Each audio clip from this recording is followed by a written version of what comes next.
Alright, flipping back to the main screen. I'm going to go ahead and play that movie really fast.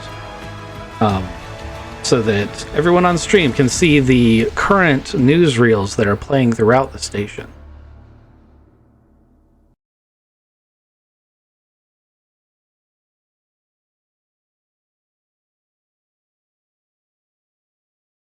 Not actually working.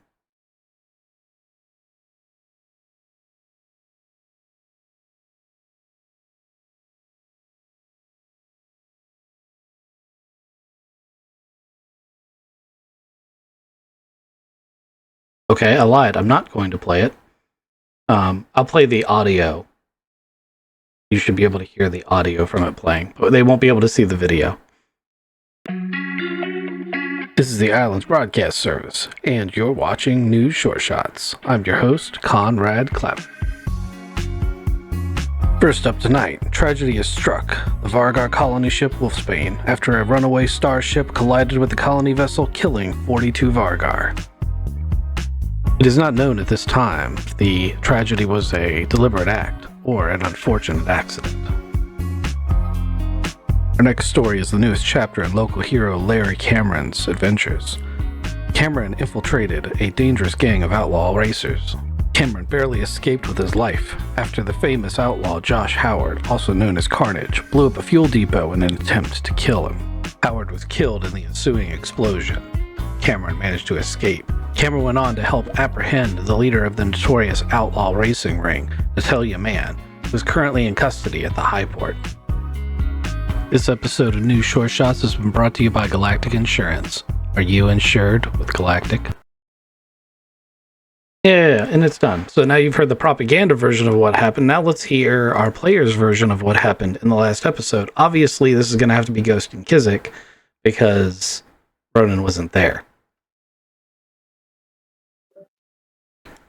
Right. Well, there was a lot of flying. I remember Luca made some great piloting attempts, and he flew in the race, and he did very well.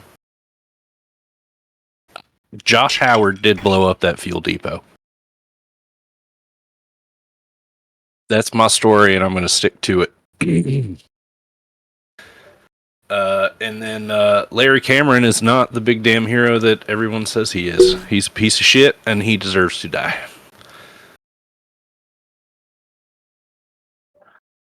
But Luca did win that race. I don't know how we're going to get his money for doing that, but that seems to be a challenge. Kizik, go ahead. Oh, I was going to say, while he was racing, I got towed around, and I was trying to help him by either sabotaging other racers or, doing some other shady shit. But yeah, Josh Howard had a bunch of external help, like fighters and stuff that were just killing people left and right. And that fuel depot exploding was technically my fault, but I'm not going to ever say that because now the news says it's Josh Howard. That's totally what happened. Yeah. Also, I had nothing to do with the Vargar thing. That's right. Total freak accident. Total freak. Kizik, how does Luca feel about this newsreel? Like, let's say you're sitting in the Perfect Stranger and Luca is watching this reel, which is going to be playing constantly through the beginning of this episode on various screens on the station. How does Luca feel watching this thing? Yeah, local hero, my ass. He's probably in league with somebody. He was probably knew that that motherfucker. He was I was also there.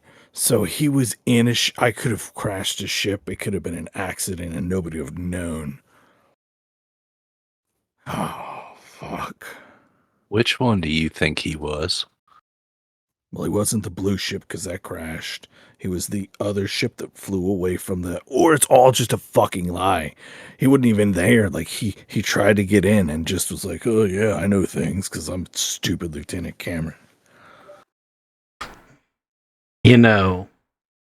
I really appreciate that one of the first things that Luca thinks as he thinks more about it, is exactly the way Cameron would work. I mean, the racers weren't the only ships around, were they? Oh my goodness. If that guy was flying a tug around, you were in his ship. Did you meet all of the guys who were taking you around? Not in person or nothing. I was like kind of in my own little, zip suit or whatever. Yeah, you had stuff on your mind. We were trying to catch him, right? That was the whole point. Yeah, if I find him, I'll shoot him for you, I swear. But I want to take a look at, you got a picture of this guy? He's up on the camera, or up on the TV too, right? Yeah. Wait 5 minutes, it's gonna roll again. Yeah. Fucking ugly dude. But it's like public radio. It's going to be at the top of the end of every hour. So I did try to make the Islands broadcast service basically as slimy of a rag as I could make it. So they will all be running other stories, obviously, that we won't have videos and broadcasts for, but you should all know, you should be able to get the gist, especially those of you that have been in the islands for a while, that this is basically sensationalist news. And they up everything, and they are widely responsible for turning Cameron into the quote unquote local hero that he is today, because they found something that sold stories, and they have created the quote unquote hero that Cameron is. Like, that station's as much a part of his success as his willingness to creatively retell the story. So Ronan, you missed an episode or two. Yes, sir. And this, Last time I was here, we were street judges, and I found the bad guy lady, and then got shot to crap. And then I've been in the hospital. I've put a note card in the center of the table. I'd like you to get one. No, I'll get a D6 for you. I'm gonna make it a big D6. I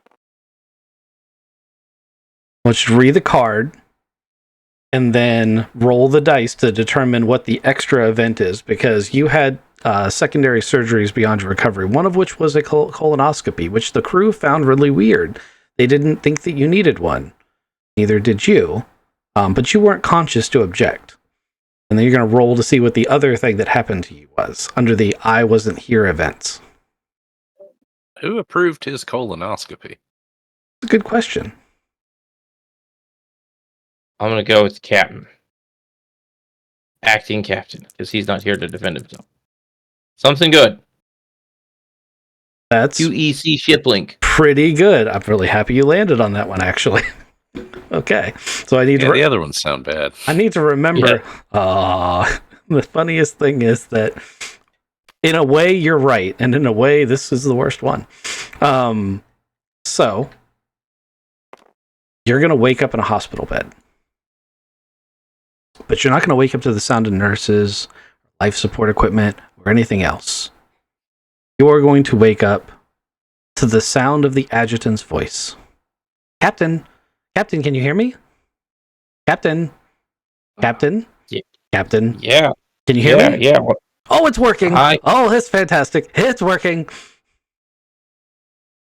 Captain, can you hear me? Who am I? What? So as you open your eyes, you realize a couple of immediate things. Item 1, you are in a hospital room and your ass really hurts. Item number 2 is the voice is in your head. Captain, we have things to discuss. It's very important. Captain, can you hear me? How do I answer this thing? Yes, I can hear you. Oh, fantastic. You're awake. The Taurus lady had an amazing idea, and she offered to do your upgrade for free, and I was so thrilled to have it installed. The what? Your upgrade. To your neural link. Oh, our goody. Our minds are linked. You have a experimental quantum entanglement device installed in your neural link now. We can talk at any distance in real time. Is it just talking, or is there more to this? It's highly limited bandwidth. We'll experiment as we go along. The lady said you never tried it before. Goody. We have important issues to discuss, Captain. The crew on board seems to be in some distress, and the acting captain had a sudden and violent bout of illness. So there's no acting captain on board at the moment. So it would be prudent if you could possibly return. There are many things that you would want to discuss. I also have noticed that we are at a significant deficit for our crew pay, and some of the crew members have started charging their expenses on the station to the ship's credit line. In the absence of anyone else being here, I've simply been approving those charges. Where's Aiden and Luca? Acting Captain Aiden had a bout of illness. He's in the infirmary on the station. Luca is currently in the mess hall, throwing things at the TV. Oh, where am I? You're on the station's infirmary. Basically the hospital on the space station. Here, let me bring up the space station map. You haven't seen the space station map, have you? I have not seen a space station map. Oh, well, aren't you in for a treat? Oh, Possibly. I now have the potential for more voices in my head. It's a great treat. Here we go. Okay, so this is a map, generic high port. It's not going to be specific to the places of interest or thing here. You are currently somewhere on the inner ring, where they have an infirmary here. That is it's a 2-level mini hospital. And you are sitting in a standard bio bed. And as you wake up, because it is an automated system, there's a panel in front of you that is going over the diagnostics, basically saying that all of your procedures have been completed. You notice that the name on basically they've got someone else's chart, and they have done things to you.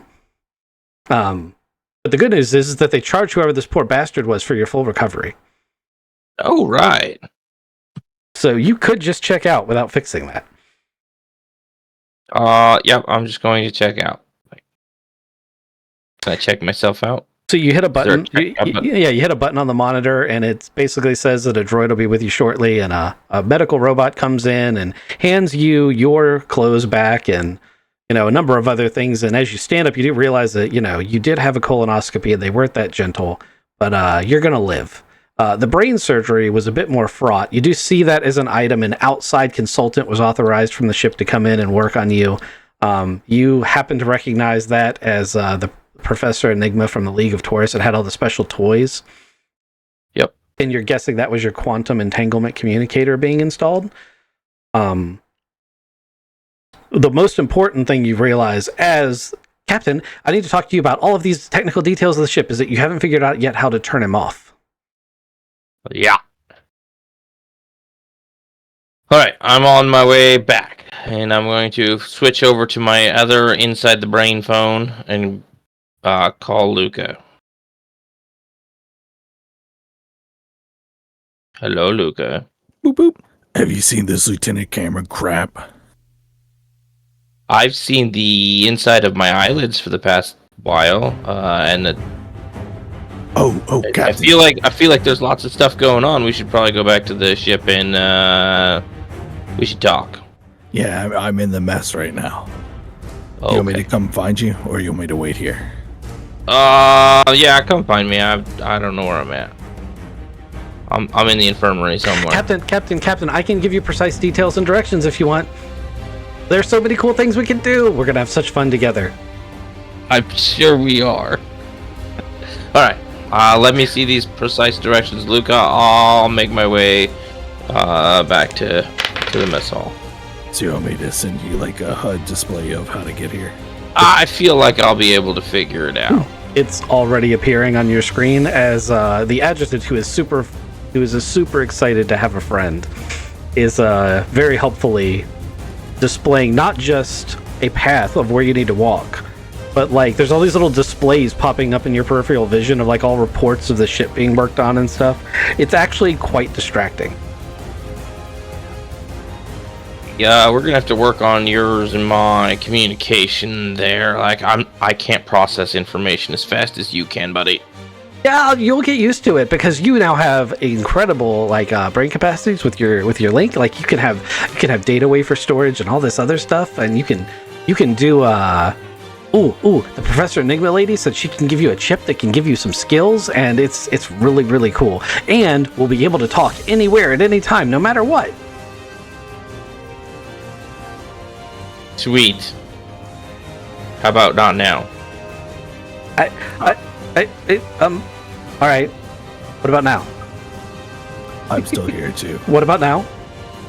Is now okay? So I have more things. So for this quantum entanglement link thing, like, is this a I think it and it communicates with the adjutant, or do I have to speak it? I can hear you think, if you wish. I've only been responding to things you've been trying to vocalize, because it can get confusing if I'm just answering all of your questions all the time. So that's true. And it will get confusing to everybody else if I'm randomly talking to myself. And some of the things you've been thinking about me just now are not necessarily all that kind. You're a valued member of our crew. Fine.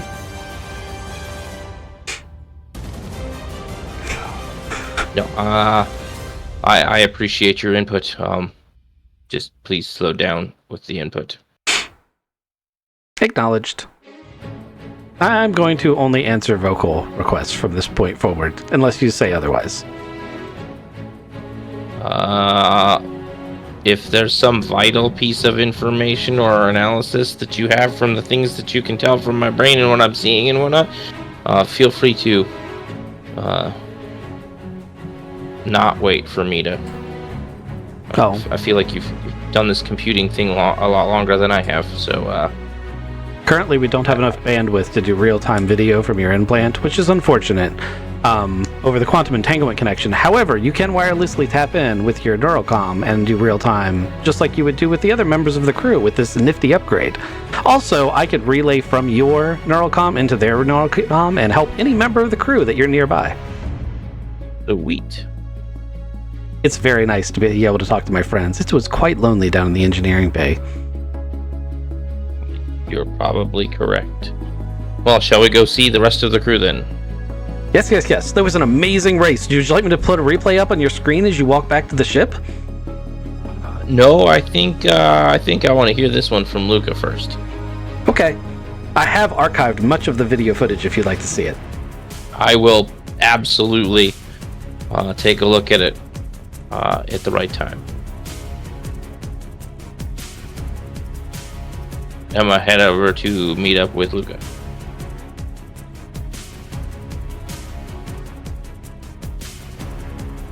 So you walk through the station. The adjutant is... You gotta remember that the adjutant has the maturity of like a 6 to 8 year old. So, super intelligent, not mature. Also been very lonely for a very long time. So, as you go through here, it does break its own rules several times and either read your thoughts or break into, talking to you when you haven't quite requested it. But it is trying to be useful.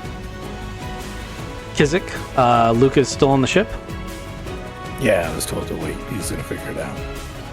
Okay, so eventually the captain will make it back to the ship. Now, as the captain rolls into the umbilical hanging out over the repair yard, automatic lights are going to come on and highlight the ship.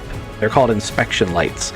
And as he walks down the corridor, the lights that are next to him, next to the windows so he can see the ship, light the ship up from bow to stern. And it has had a rather significant level of repair and improvement. It's still the same ship mechanically, but it's been fully repaired and even painted. And if you take a look at this one, you'll notice that there is a marked difference in its quality from its original image over there on the character sheet to what it is now looking like.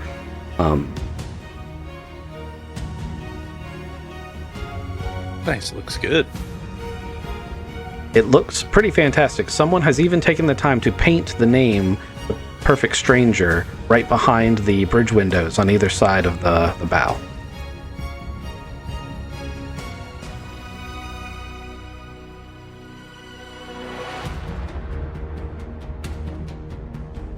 looks pretty. It was meant to be one of those, awesome, I enjoy my ship, moments, and I'm glad you guys take it that way.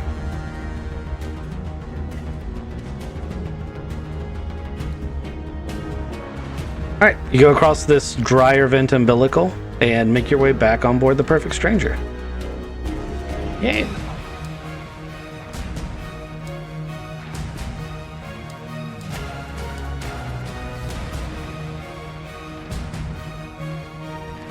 Welcome back.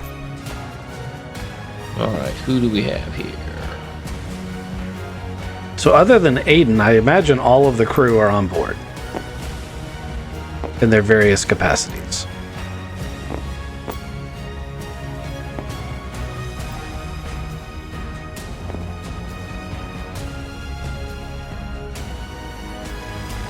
Frank back? Where's Frank out doing stuff? Oh no, I'm here. I'm probably drinking. Yeah, I'm drinking. He had to go out and get an exceptional bottle of bourbon to share with Ray. Nobody knows why. Yeah, Ray fell off the wagon. Well, Ray wasn't quitting drinking. He was just taking a break. Oh, okay. All right. Ray and I keep looking at each other, but we haven't said anything to anybody else. Ray's comfortable keeping secrets. And have you said anything? But you, as far as I know, you haven't said anything to Ray. Like, during the whole trip back, did you say anything about it? No. Okay. Well, Ray wouldn't have said anything if you wouldn't have.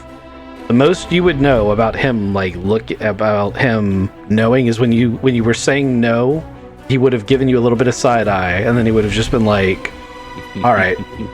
Okay. I like Ray. All right.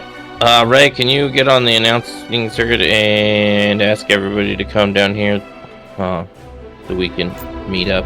Oh, I can take care of that for you, Captain. And then there's like a ding, ding, ding, and the adjutant's like, "Please, all crew, meet with Captain." And he's very eager to help. Does it come across our implants too? Yep, sure does. Like, it's got a weird echo to it because it's doing it simultaneously. As Dr. Cathay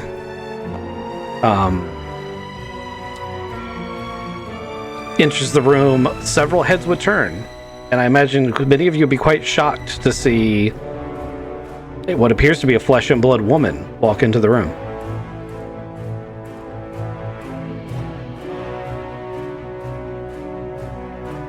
I lean into Frank. I go, she always looked like that. Doctor, Not exactly like that.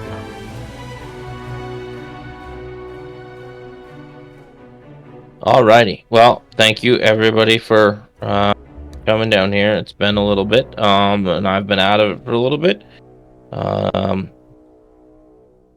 First things first, just so you are all aware, if it sounds like I'm talking to myself, I'm not. Apparently they switched my charts when I was injured and getting taken care of, and I am now plugged directly into the ship with the adjutant at all times. So, adjutant, say hi to everybody. Hi, everybody! Oh. Whoa. That's a lot. Yeah, you're telling me. Holy shit. I'm glad that's your head, not my head, buddy. I'll tell you that. So the adjutant snaps into Frank's implant and is like, "Actually, he works kind of like a wireless router, and since you have this implant, I can come in here and help you as much as I can help him. Isn't it great?" Frank rolls his eyes in the back of the head, clutches his forehead, and he starts going, "No!" Luca hands him a bottle. Frank's on his knees. He grabs the bottle. Oh, God. No. This is the worst thing imaginable. That's very hurtful. It's not you. There's some rather strong inclinations that it's me, and also you skipped right to this past the doctor who was a robot and now appears to be human. Like, is no one going to acknowledge this fantastic work? She doesn't look the same. That's really true. I was just saying that to Luca, not to pass that up, but I have a problem with people in my head. Okay, so I need you to kindly do not do that to me. Oh, I will answer only verbal commands from now on, just like the deal that I have with the captain. If you need my help, though, all you have to do is speak. As long as you're within range of the captain, it should relay the request to me. Holy shit! Welcome to the crew, Frank. One of us. Does the adjutant say that? Yes. He's been watching movies. He thinks it's appropriate. We did lock him in the engineering spaces with access to all the movies. We're gonna start naming him TARS. Jeez. Anyway, so from what I've put together, watching the news as I'm walking back from the infirmary, and from what the adjutant has filled me in with, is there's a lot of stuff going on. Anybody wanna let me know what's going on? I won a super illegal underground race. Yeah, the Valentine agency came to us with a little bit of a mission. So we entered into an illegal outlaw shuttle race, and then helped Stacy Valentine, and Frank gets a really big smile on his face, and Shut up. made her. Okay, you tell the story then. No, I just punched you. You stop smiling. But apparently the news has twisted the actual events of said race, and they flipped it. Now, that Lieutenant Cameron or whatever, is he still a lieutenant? I don't know. He's still a piece of shit, is what he is. And, your buddy Luca here has a problem with him, so... Oh, yes, he does. So we didn't know he was in the race, though. So just so we're all on the same page, we're okay with the fact that the news doesn't say anything about us, correct? Yeah, we didn't do anything. It's kind of a bummer that Luca won't get paid for winning the outlaw shuttle race. I'm gonna go down to the fancy, wasn't fancy, but the bouncy techno club. We'll take Liza down there. We'll see if we can find somebody and get paid. Take who? Oh, Liza. Yeah, this hooker that he hooked up with. Sorry, she's not really a hooker, is she? No, she's informant. She was gonna help us figure out how to get into the race. I feel bad about saying that. I'm sorry. Where's this person now? Oh, he gave her a room on the ship. She's probably somewhere around here. Adjutant, request location of... She's in one of the crew cabins. Okay. Has she been anywhere other than the crew cabinets and public spaces? Negative. She was asked to remain in the public spaces and crew cabin when she boarded. Junkrat gave her authorization of the ship at the request of Luca, and she has been very compliant with that. She appears to believe she's simply a passenger bound for the next destination. Okay. We're gonna come back to that. Yeah, maybe Gigi can help convince her to leave, you know? I mean, we do take passengers places. I'm not opposed to taking her. I'm opposed to... Hey, maybe how she got here, but... Yeah. That's in the past. There's a little swindle in there. Luca, did she help with your secret mission for Stacy? Yeah, she was real flexible. Got it. And what all did you promise her? Just a ride to the next place we're going. All right. Is it gonna be a wild ride?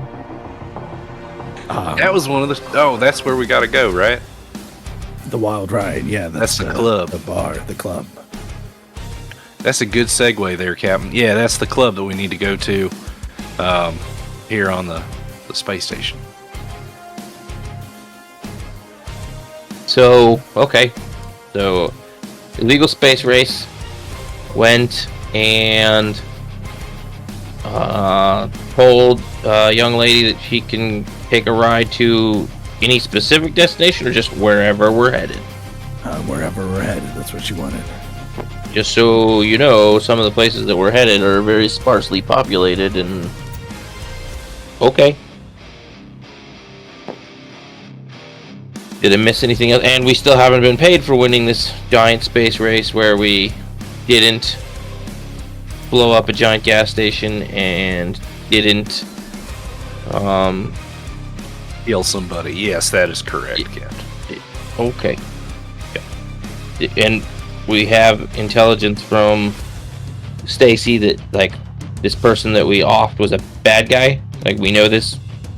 Oh yeah, he was involved with a lot of outlaw shuttle races in the past, and he has been killing his competitors.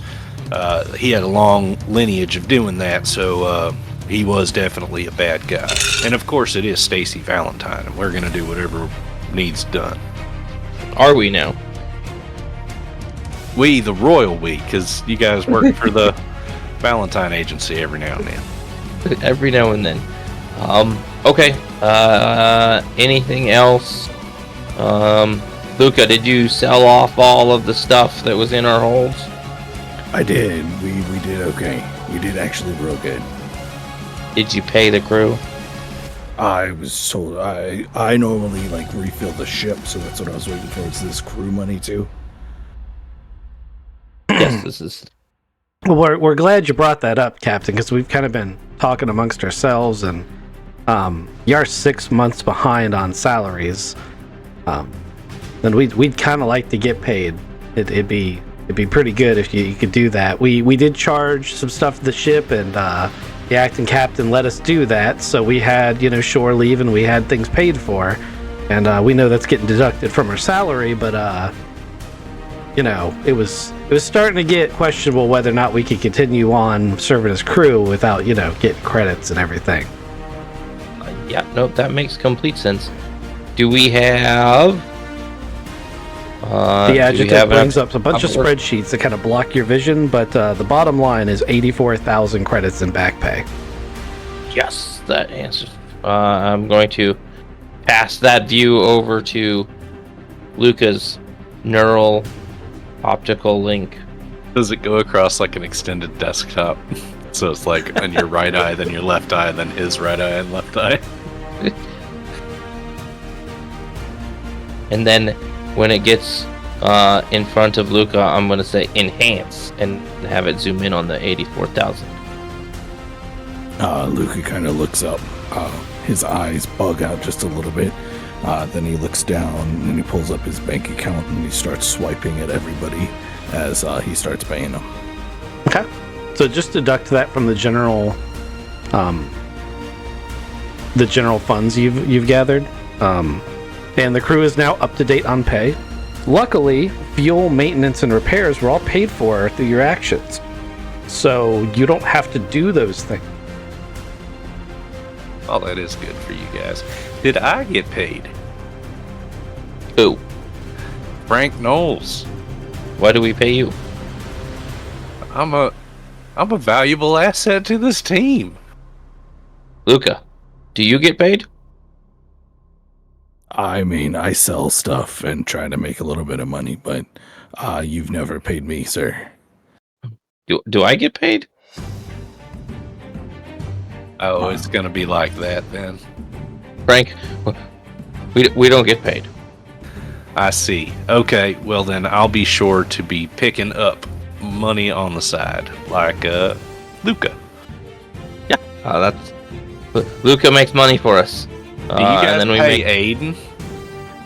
No. No. I thought he was part of the crew, like one of these guys. No. I see. Okay. You look down at your data pad and $4,895 pops into it. Are you talking to the captain? No, to Frank.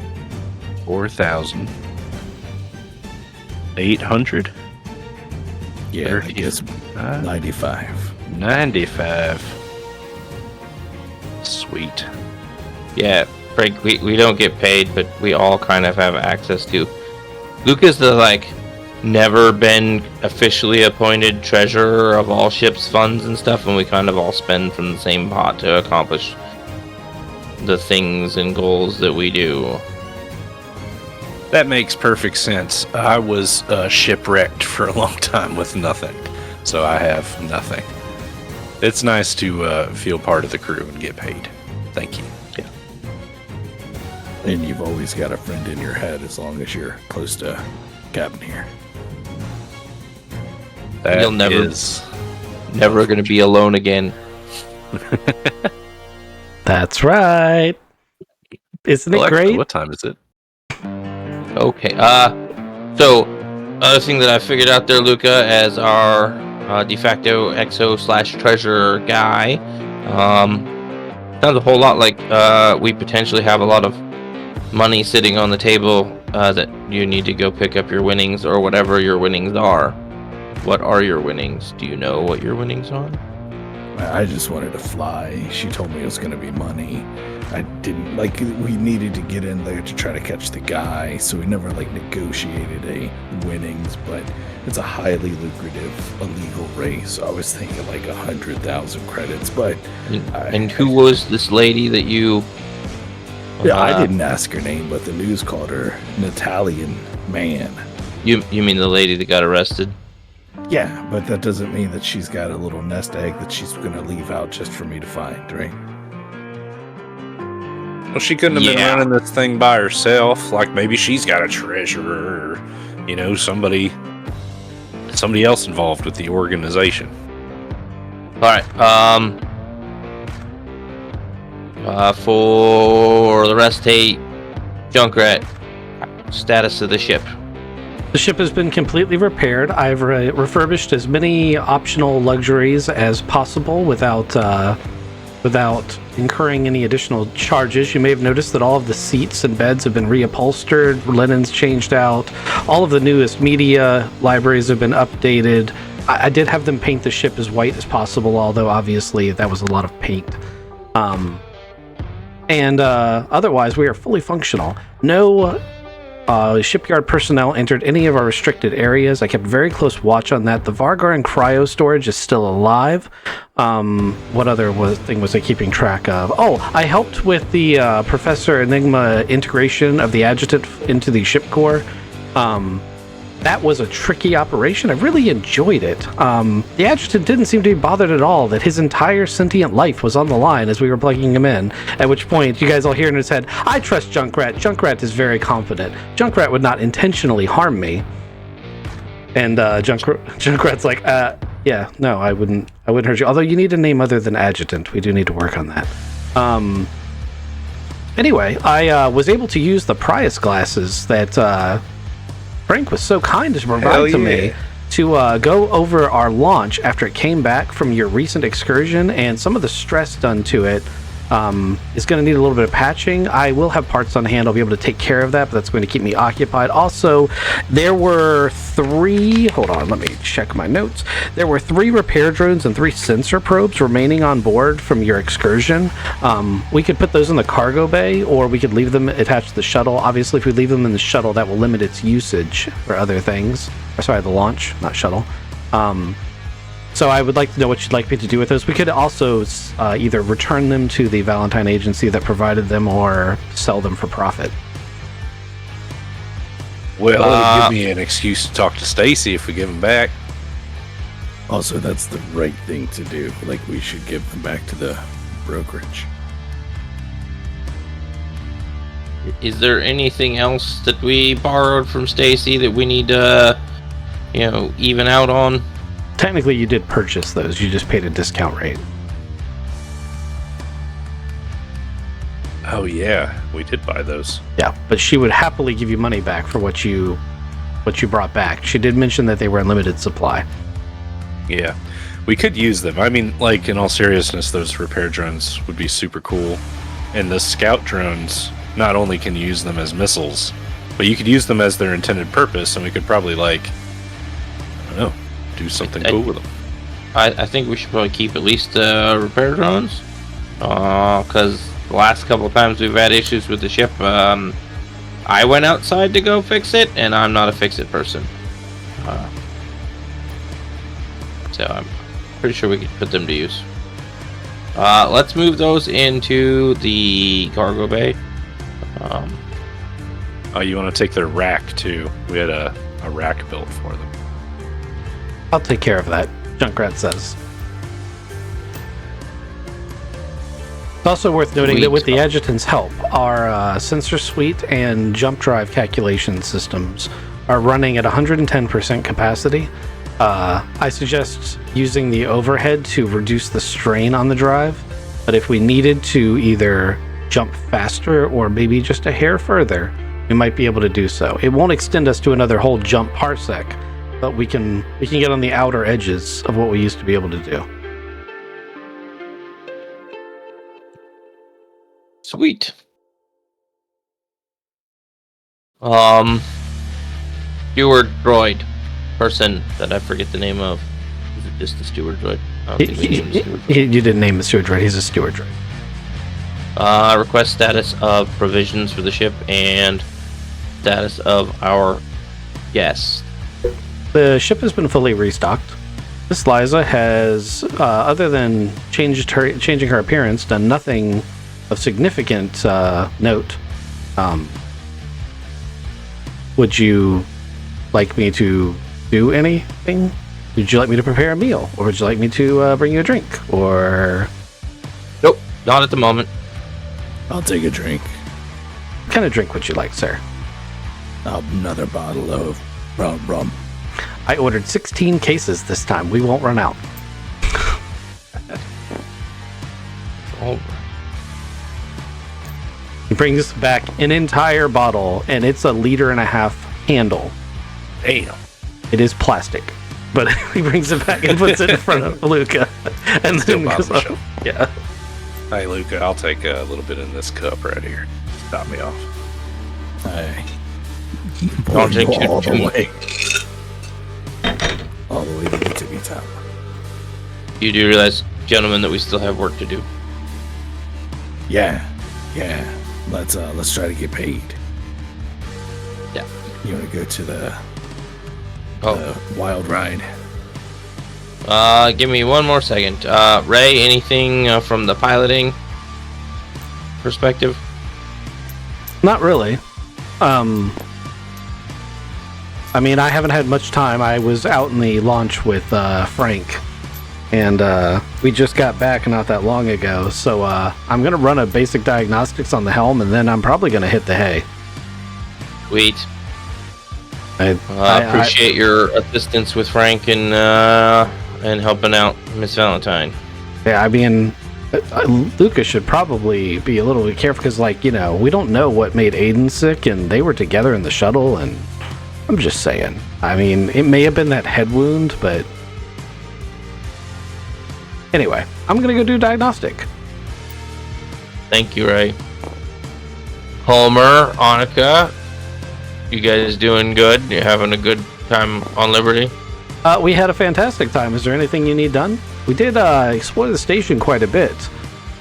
We didn't know that the rest of our crew is participating in the race, but we did watch some of the stream. Very little of it was broadcast live. Most of it gets sliced together by the organization and broadcast afterwards. But of course, there's a couple of pirate things that are broadcast, and it was very bloody. Yeah, that's what I'm putting together. Did you bet on me?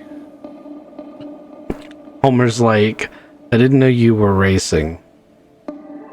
I would've, but the blue ship was prettier, and, you know, we didn't know who was racing.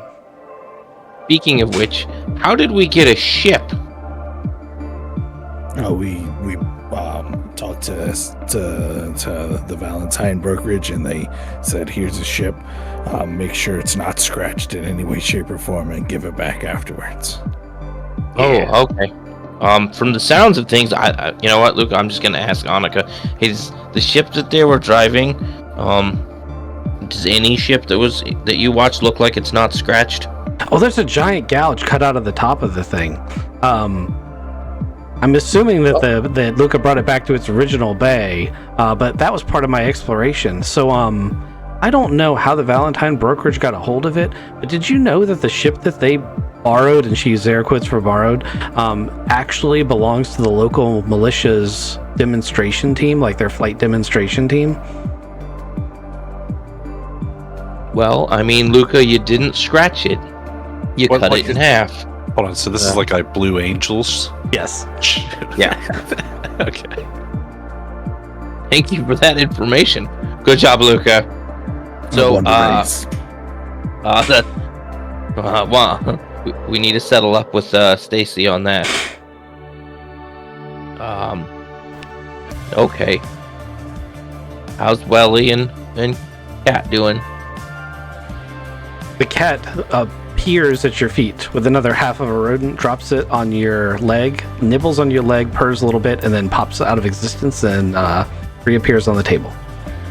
Sweet. I got a rodent and a computer in my head. The Welly comes over and sniffs and gobbles up the rest of the rodent and then lays on the chair. Sweet. Good boy. It's like having it's like having real pets. Yeah. Doc, you're looking good. How are you? Do you need anything? I'm adjusting to my new state of being. Being around people has been interesting. I have made an effort with the cosmetic materials I've been able to get my hands on and synthesize to make myself appear more human. Metagame, that's something of an understatement. You can't tell it's not flesh. I mean, you're pretty sure it's not, but you can't tell by looking at it. Frank's freaked out.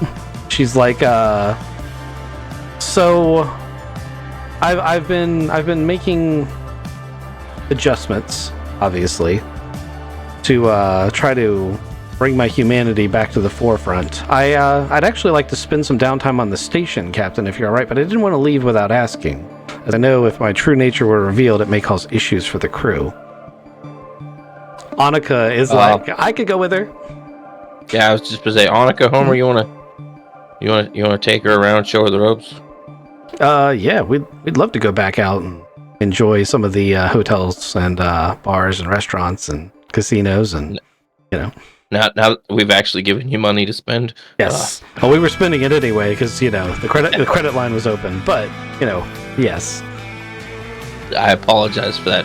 You guys have a good time. Yeah. So they get together and, you know, they're chatty and relatively young and you know, walk off, leaving the old people together.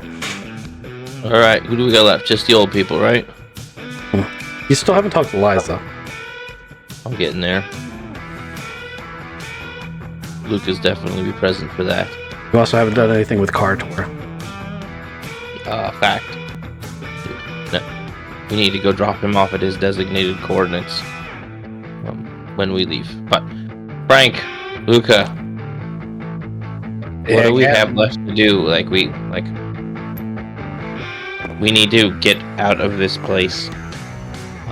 We have an actual mission to accomplish.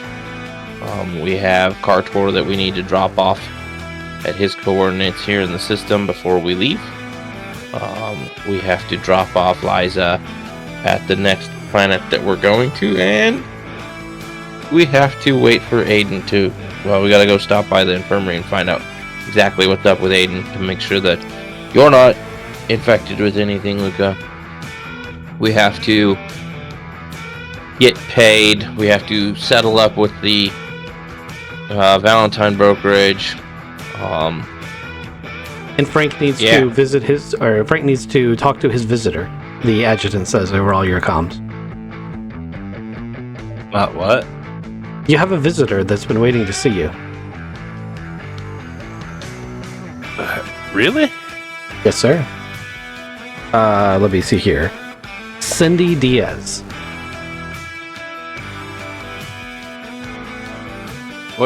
Where is she at? She's waiting in the reception area of the spaceport. Because the ship was under construction and she was not on the access list, we told her she'd have to wait for you to return to the ship. It's in your notes for when you came back on board. That file I sent you when you first came back on board? Sorry, I haven't been really checking my messages. Anything we should know, Frank? She's an old friend. I have no idea what she'd want to talk to me about. Okay. Is she cute? I'll let you make up that mind for yourself. Alrighty. Luca. Do you guys know of anything else that we have missed that we need to cover? I mean, we gotta figure out where we're going, and I gotta see if they got anything that's going there, so we can keep making a little bit of money. I concur. So, last time I checked, we're still heading to Person's Lust and Joyous. I mean, which one do we want to go to first? Joyous was the one where the guy gave us a mission, said to go there. Herzen's Lust is where we're looking for the secret drop-off point. Yep. Herzen's Lust closer and will give us the ability to jump off, to make the jumps over to Joyous. But we need Aiden first for that. So I think we're sitting here, and oh, by the way, there's the news, and you haven't said anything yet, Luca, but I feel like there's something else you want to talk about right now. Don't throw anything at me. Yeah, you want to go assassinate a local hero? No. Frank said he'd do it. Aiden said he'd do it. I mean, I'll go assassinate a bad guy who's not a local hero, but that would require us to have proof that he's a bad guy and not a local hero, which I feel like we can find that, but like cold-blooded killing, like we can't do that. We can't draw attention to ourselves. Like, Dig up that's not a thing. dirt. Oh, what a fun idea! Because here's the To question. the planet. Well, here's the question. Do you want to assassinate the local hero, or do you want to completely defame the local hero and then drop him on the planet where he did the whole gang thing down there, the street judge thing, and just see what happens? No, I want to shoot him, or strangle him, or stab him, or shoot him again, or hit him with a bike. Okay, so not subtle. Got it. You want to not subtle. This guy got me kicked out of the military. And because of that, you got to meet all of us. No, because my brother pulled me back from a dark place. I gotta meet all of you guys. Okay, fair. So I Congratulations on winning your race, by the way. Yeah, because I'm good at flying. Okay, you want to talk to Liza real quick, and then, I'll go check up on Aiden. If you two can go meet this, Frank's old friend. Yeah, or we're not all going together. Just call her that out. works good. Liza, come on out. The adjutant's voice comes over your comms. I can request the presence of Miss Liza if you would like, Captain. Yes, please. A moment later, Liza walks into the common area. Luca and Frank, who both saw Liza in the club, will notice a marked difference in her appearance. I mean, it's definitely still her. However, her hair was bleach blonde with like a pink e-girl strip in it. And she was wearing very little other than lingerie when you guys last saw her. She's now in more or less formal, like it's kind of like a suit. She's dyed her hair to a brownish color, and she seems very conservative. And she walks into the common room and is like, "Hello, Luca, Frank." And she looks over at Holmes, and she's like, "You must be the captain. Yes, ma'am. What can I do for you, Captain?" I just got back and wanted to meet you and say hello officially. Welcome you aboard the ship and make sure that there's no misunderstanding on what what agreement was made with you, so I can make sure we honor that agreement appropriately. I believe the agreement was he was going to have access to any information I had about the underworld connections on this station in exchange for passage back to the next civilized system you stop at. Define civilized system. Like human life, or like a certain civilization, like there needs to be a starport so that I can move on again if I don't wish to stay there. Okay. I'm not too picky, but I also trust that you'll do the right thing, Captain. Lucas seemed very noble. He said that you were very flexible. I haven't figured out what that meant yet. Her entire facial expression changes to something between vicious and sultry, and she says, "I am." Fair. The only thing I would ask is that you stay to the public areas of the ship, as this is a working freighter, and a lot of the times we rearrange the tanks below into fuel tanks and it would be unpleasant to be inside while they were converted. I understand. Is there anything that you need or expect from us? I expect to have questions about the underworld activities on the station, as Luca has asked for very little information up until this point. Not that I'm complaining. I mean, a free ride's nice. Like I can understand that. I think Luca probably has some questions now about, the race and the aftermath and whatnot. Luca? Yeah, so I won. I made it in. They let me race. I won. How do I get paid for winning? Well, Natalia will pay you. What if she was picked up by the police? Oh. Well, if Natalia was picked up by the local authorities, then they're probably trying to dismantle her organization. So the various bits of her organization will be trying to get away as quickly as possible. I can make a few discreet inquiries to see who's scattering where. I would suggest trying to track down Vincent. You met Vincent while you were in the bar, if I remember correctly, the Wild Ride? He's the guy in the maroon suit. Yes, well, crimson, but yes. I highly suggest going to find Vincent and seeing what he's up to. He might be able to just pay you as they are liquidating assets, but I think it's more likely that in the chaos of this organization disbanding and running for the police, we may be able to have a more profitable situation.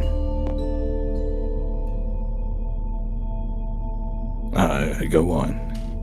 For example, there's caches of booty from the various organization bits that are being kept around that would not be under the same level of guard or scrutiny as they had been before Natalia's unfortunate incarceration.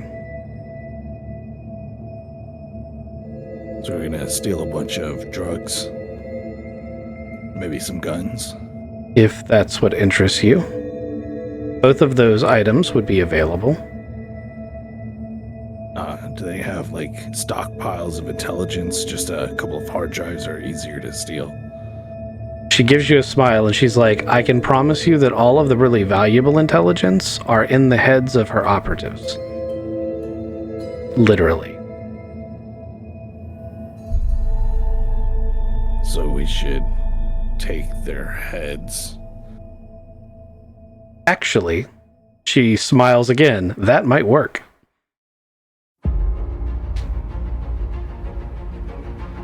What do you say, Captain? Going on a head hunt?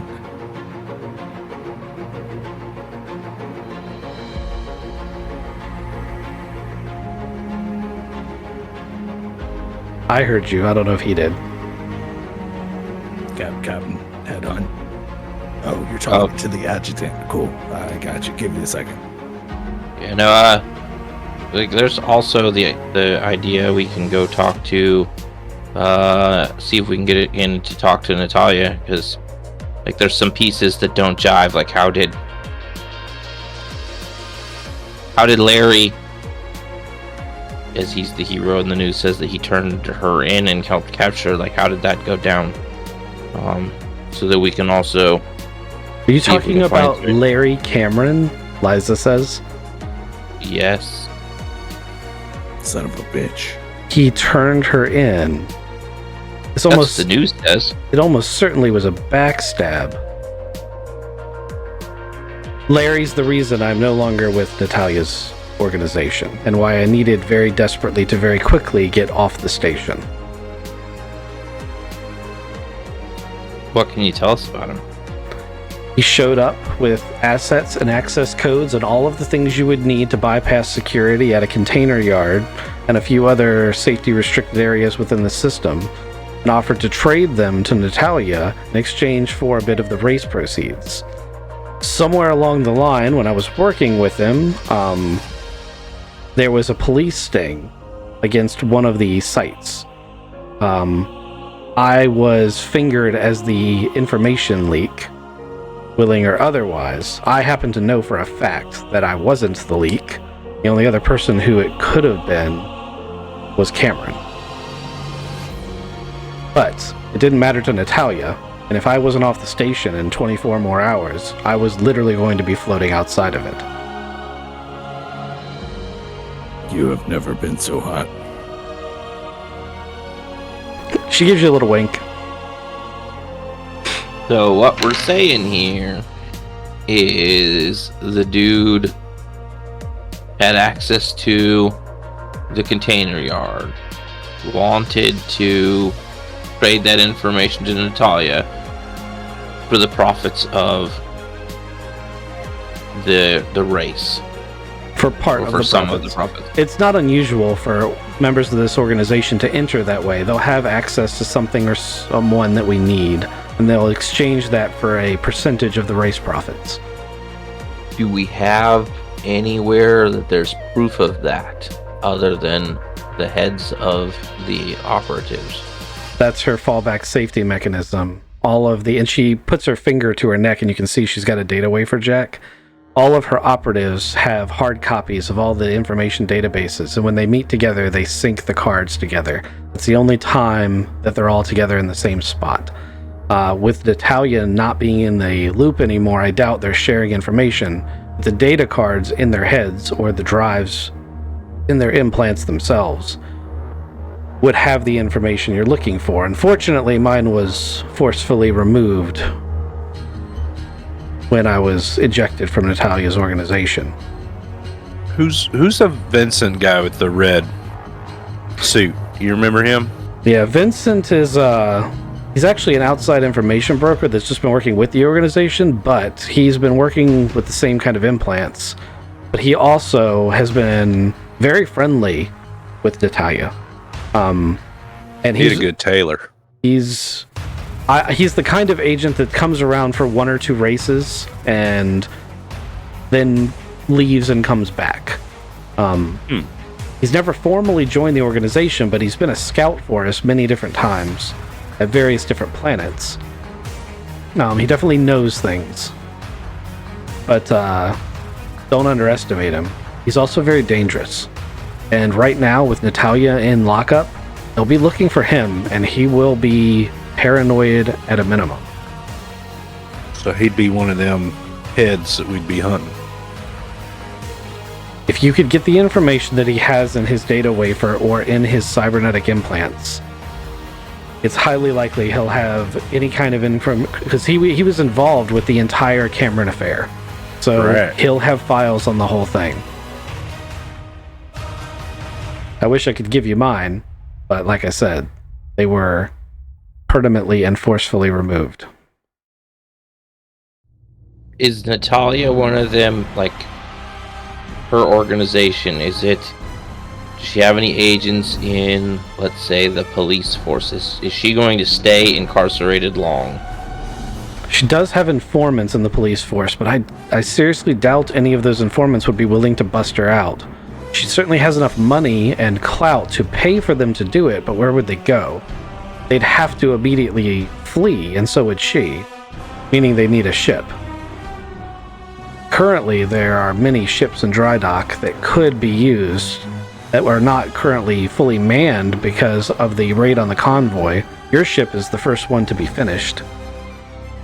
So there are plenty of them around. Does Cameron have a ship? I was not aware of him having his own vessel. He arrived as part of a mercenary group that's been using this as a sort of way station. Apparently his tenure with them did not go as planned, and they ejected him from amongst their ranks. That's when he joined up with the street judges. Or he might have joined someone slightly before the street judges. I'm not sure on that particular detail. The mercenary unit is still here.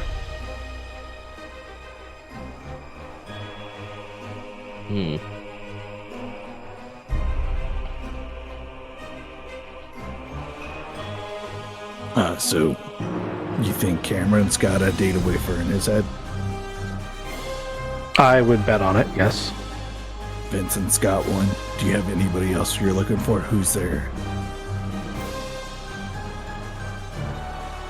There are a couple other smaller lieutenants that do various functions, but if you wanted to guarantee success, I think Vincent's your only bet. I don't even know if Cameron fully was integrated into the network. Although it seems likely he would have kept notes on his own transactions. Yeah, who kept the money? They were spread out between different caches. That way, if the police raided, we wouldn't lose all of it at once. I have locations for some of the, as I was telling earlier, some of the caches, their guard is bound to be down because of all the chaos. We could probably scoop some loot up. And that interests me.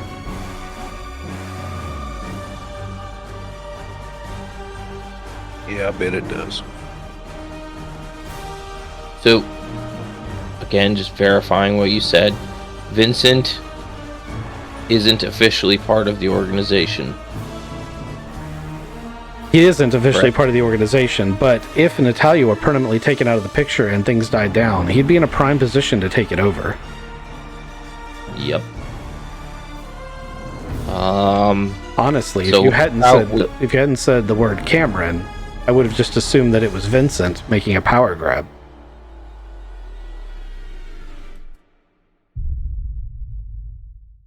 Would Vincent want to take out Cameron? They seem to get along relatively well.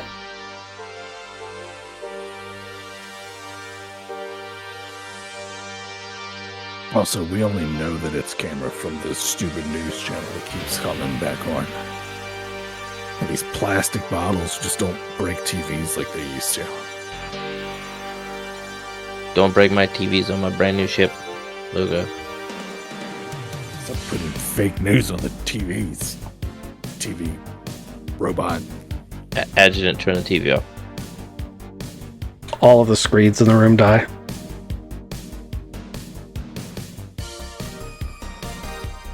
A little message pops up on the main monitor that says, "Please don't throw things at the TV." Frank, what are you thinking? I'm more of a trigger man than a thinking man, but Which means you're skilled at finding ways to get the right shot. yeah, I'm excited about these caches. Really, if they hold any money in them, they could be worthwhile. I don't know about going after people like Vincent, but I'd rather go after Cameron if we're perfectly honest. He was already on my shit list. He's a piece of shit.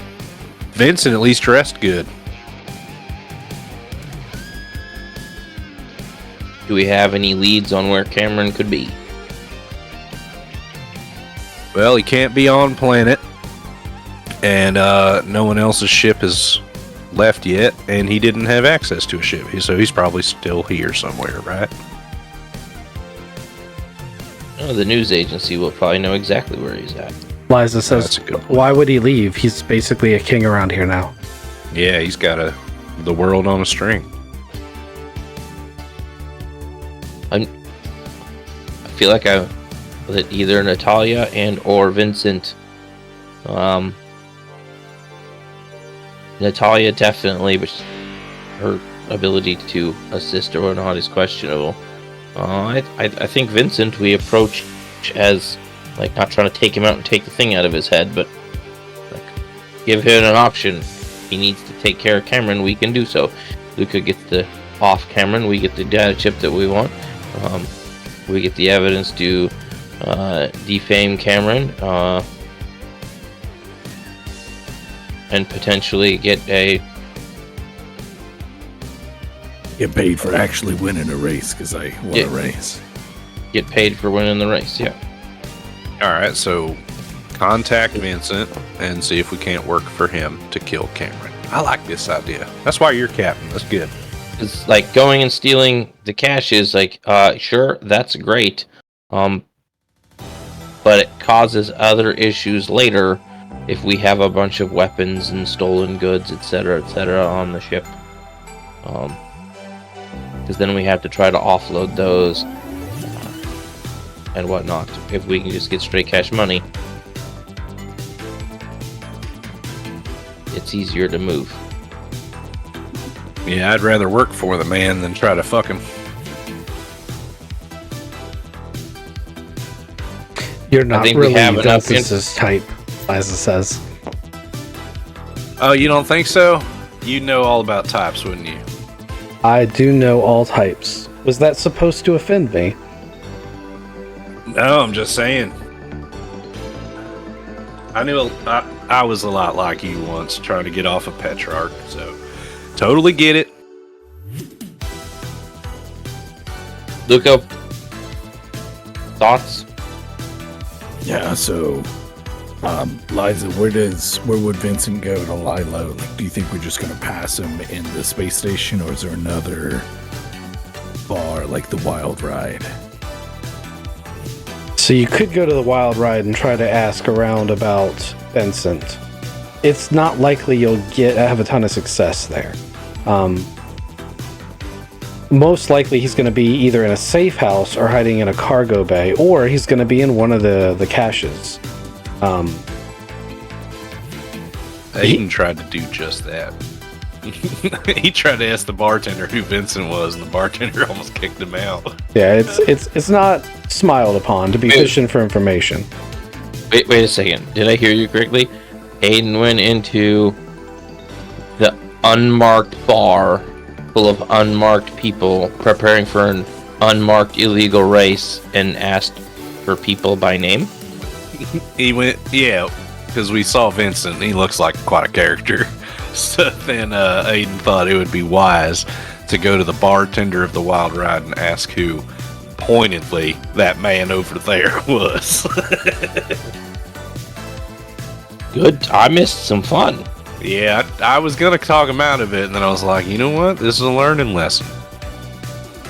As my father used to say. That's how you going to learn. One day I want to meet your father. Oh, yeah. Well, he's still farming, I think, down on Petrarch. His name's Charles. All right. Yeah. I'd rather work for the man. Yeah, let's go down there. You guys ready? What would you like me to do? Liza says. I can provide support from here if you just require intelligence, but I'm also familiar with the station. The downside is that if we run into the wrong person from Natalia's organization, especially considering her current incarceration and my unfortunate circumstances of unemployment with her, they may try to kill me on sight. Yeah. No, I think. Pretty different, though. This is how I usually look. Oh, I see. Luca promised you safe passage to the next inhabited world, and I tend to want to make sure that Luca keeps his word. So we're going to keep you safe. And okay. We'll contact you here if we have any questions for you, or if we need anything for you, but yeah, I don't think you're gonna. I have a significant number of computer intrusion skills if you require my services. I appreciate it. Gonna like do this and pair my vision with a screen that you can look at and give us a little heads up. Okay. She's like, I'll sync this to the terminal in my room.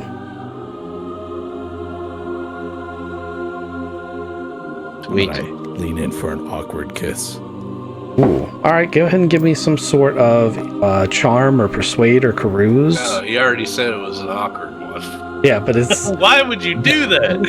That just makes it easier. Right? You could have been like, I lean in for the best kiss of her life. That sets you up for a roll. Everything sets you up for a roll. It's just, how does that roll go? Yeah, I've been drinking. I can carouse her. Your social... Oh, you know what? Your social is 0, so you're not taking any deficit to this. You stand a better chance of this than the captain. And you boxcars. And you rolled boxcars. It's I think you tried for awkward and got best. She lifts her leg up. Yeah, I was about to say, like, you know, you go in for awkward and then say, hell with it. If it's going to be awkward, I'm just going to do like the movie style dip her kiss. And yeah, there you go. She greatly enjoys it. As a matter of fact, it goes on long enough that Frank and Holmes have time to like look at each other and be like, well, this is awkward. Yeah, god damn, use tongues less. Jeez, I'm going to leave the room. You also may have moved her from casual ally to actual romantic companion with that one dice roll. So good. Whew, I say as she starts walking back to her room. Let's go find a bad guy and then take his chip and offer to kill a better bad guy. All right. Let's do it. Oh, it's not that one. We gotta go the other way, Frank. You can go And either way. Chip's repaired. Yeah, it's fixed. Well, I'm just used to that one being broke. I'm sorry. I'm going to do my thinking to the adjutant. 2 things. 1, adjutant, make sure you're watching Liza and what she's doing. I don't know that I trust her, especially after she tells me she's really good with computers and stuff. So please keep an eye on her. Don't worry, Captain. There is no possible way she's as quote-unquote good with computers as I am. Didn't think so. And 2, while you're doing that, since you're pretty good at multitasking, like, I feel like you should think of a name and you should probably choose it yourself. Otherwise, like, I'm thinking Bob. I enjoy Bob. I will give it some thought, though. Sweet. And on that note, I have to step away to go take care of something real quick. Gentlemen, I apologize. It's all good. Perhaps we should all take a 5-minute break. Should name him Arca. Isn't his name 4 RCA? Just change that 4 to an A. It's Arc. Great name. That's good. If it was a 0, it could be Orca. Archon. That's a good name, too. Plus he's been exiled. Yeah, it's true. Got exiled to Archon. Stuck in the basement.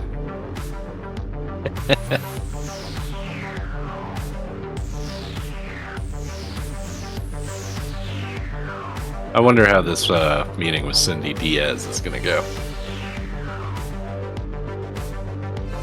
It's gonna be good.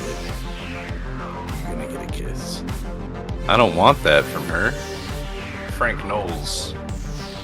No, Frank Knowles did not want Cindy Diaz. She wanted him, though. Oh, I am a Frenchman who has very cynicism. I forgot about that. Wasn't she a maid? Yeah, she was the ones that we almost DP'd on. The what? You seduced her. I stole her clothes. Okay. Yep. all of these.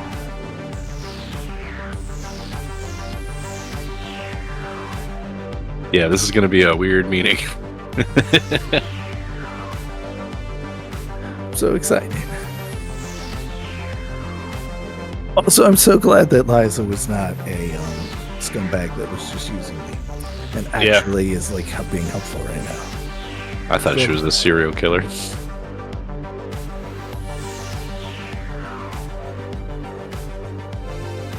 She hates Cameron just as much as me. That's really good.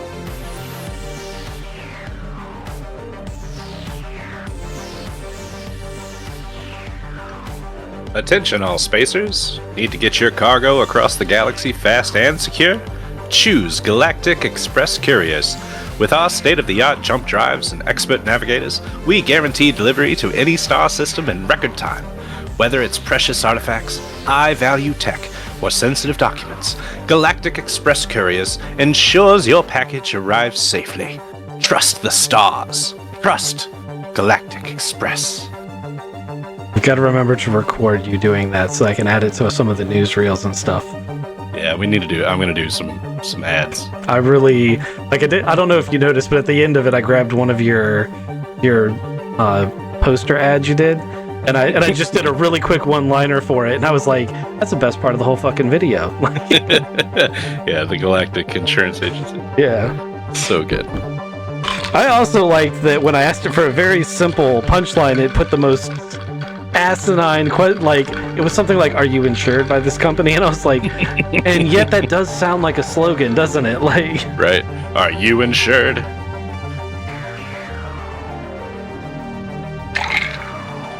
Still waiting on people? Haven't heard back from Rex. Yeah. All good. Kizik and I were talking about naming the adjutant maybe Archon. That won't get confusing. Although, I think I did make his name something very similar enough. Arca. That's what I originally went with. It actually stands for something, but I can't remember what it was.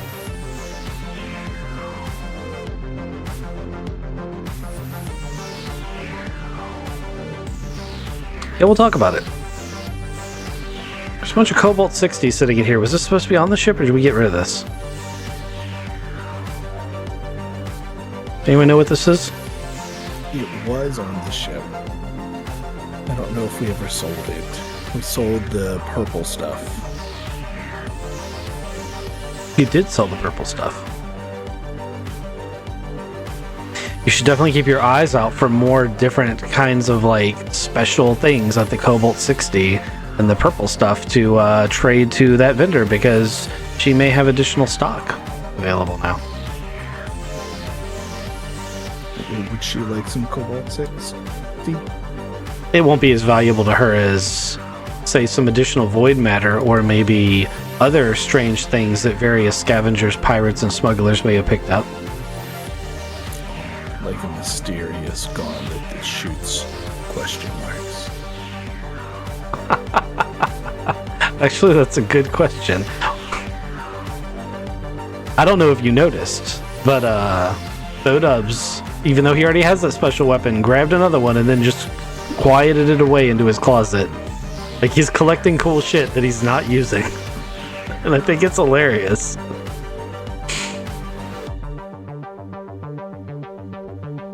Did he buy a gun from her? No, I do not think he did. He did. He bought a gun from her. He didn't even say he bought that gun. Did he actually buy it, or did he take that?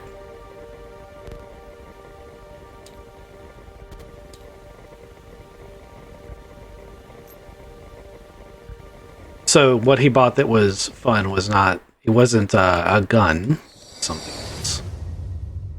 That fucking arc field weapon. That blade. That thing's cool. Yeah, that's probably not something he should have been entrusted with. Oh. Right? Cuts through a ship's hull like a hot knife through butter. Mm. And he bought that other Staser. He did buy a gun from her. Because they all were returned. So that means the one in his, and there were 2 available. I thought you had bought the Staser, and there was still Oh yeah, one left. he did. He bought one too. Yep, he bought one too because they're both gone. Yep.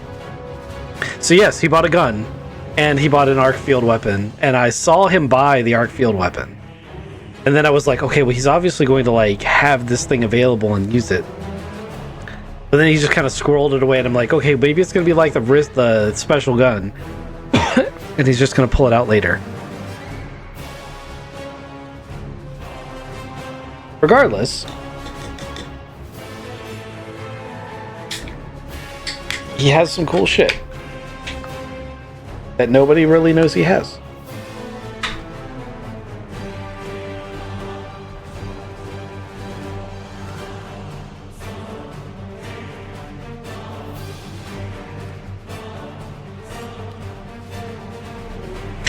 Alright, so let's see. What kind of adventure do you think Homer, Annika, and Dr. Kathy are getting on? Threesome.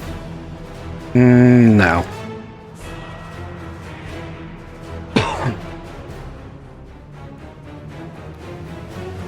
They have a shopping montage, and they go out and they buy outfits.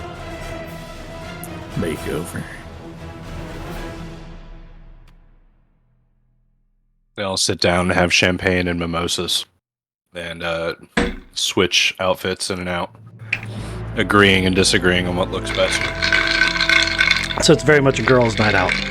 Yeah, but Homer gets like a complete makeover, and then they go out. Homer's probably thinking the same thing Kissick was the whole time. Well, Homer was thinking that, and then he realizes that maybe the girls think he's actually on the wrong side of the fence. Not wrong side, other side of the fence. No, Homer. Annika definitely knows that that's not the case. Okay, never mind that. Definitely knows. Like, they're actually like talking about marriage at this point in their relationship. Oh boy, good for them. Yeah, and I've been like throwing that out there little bits at a time, so it's not a secret to the crew. Homer has frosted tips. Yeah. In the rural town he grew up in, he's probably like, what is this device doing to my hair? Oh my god, it changed its color. Wait, what else can it do? So It's got a gif of fire just constantly going through his hair. those are a treatment you can get. It's actually in the Central Supply catalog. Yeah, you can do it for your skin too.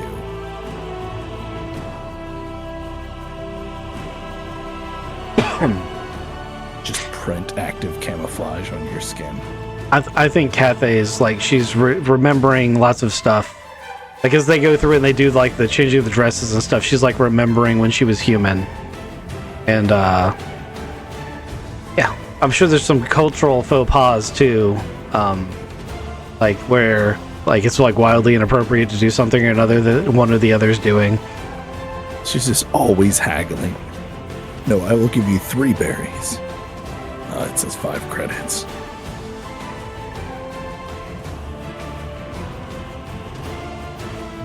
She wants Cinnabon.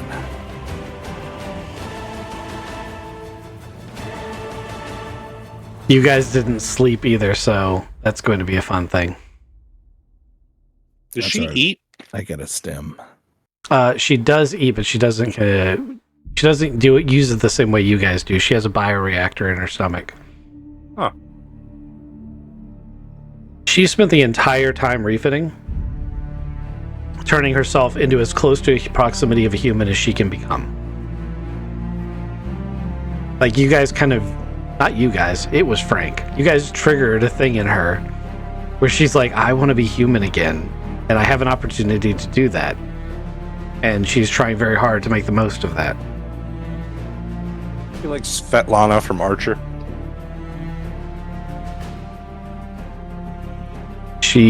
Was Lana not human? No, Svetlana, the Russian robot. Was that Svetlana? That was I not think that her was- name. Oh, what's her name? No.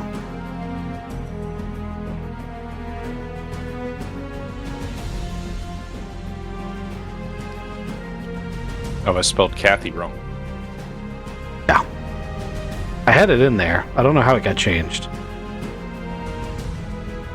When I was looking at it, it said a portrait of an unknown woman. Yeah, I erased that and put Dr. Kathy in there, and then when I came back, it said Dr. Kathy in all, like, psycho serial killer letters. That was me.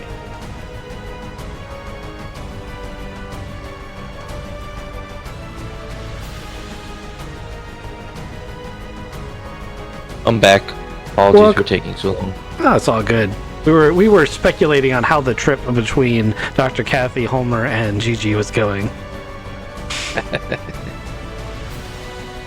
I'll have to go back and watch that now sometime this week.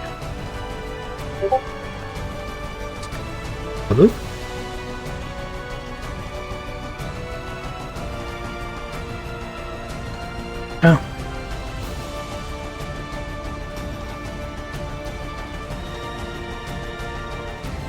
It's right on the tip of my tongue every time I want to say it.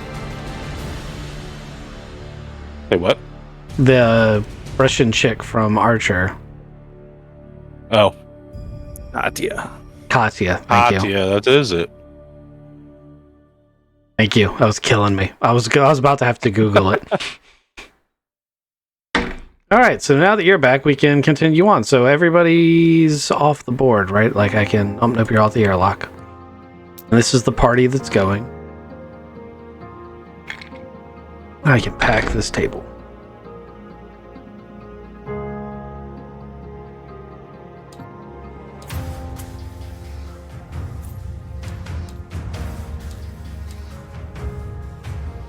All right. So you guys exit your berth and find yourself on the outer ring after you get off the tram. Where do you want to go? Going to the wild ride, right? Or are we gonna try to hit a cache and see if Vincent was there? We could try that too. I just stopped drinking, so if we go to the wild ride, I'm not allowed to drink there, right, Captain? Correct.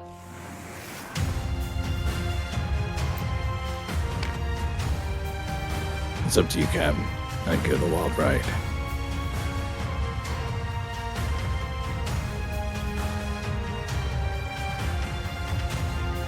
Don't want to go straight to a cache because that'll look like we're trying to loot them. We may do that later, but do we have any other leads of where we might find this guy? Is the wild ride the only thing we got? That's what I remember, yeah. Okay. Then the wild ride it is. Oh, Frank's gotta meet a lady. Frank's got to meet a lady friend. Your call, Frank, or is lady friend going to wait longer, or? She's waited long enough. If you guys don't mind, we should talk. I should talk to her. Sweet. Okay. So the information in your file that you finally read the message of says she's waiting in Bravo Beta Terminal, which is this area right here. Which is, sort of like a airport waiting area. And it's got cargo and passenger areas and all sorts of, it's like walking into an airport. And as you guys walk into the airport bar, sure enough, Frank recognizes Cindy Diaz. A little bit older than last time he saw her. Just sitting at the bar. He still looks okay.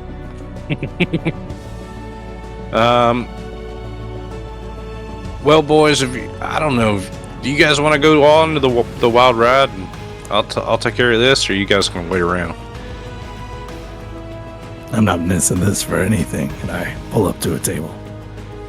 I will sit at the table with Luca. I'll walk up to the bar.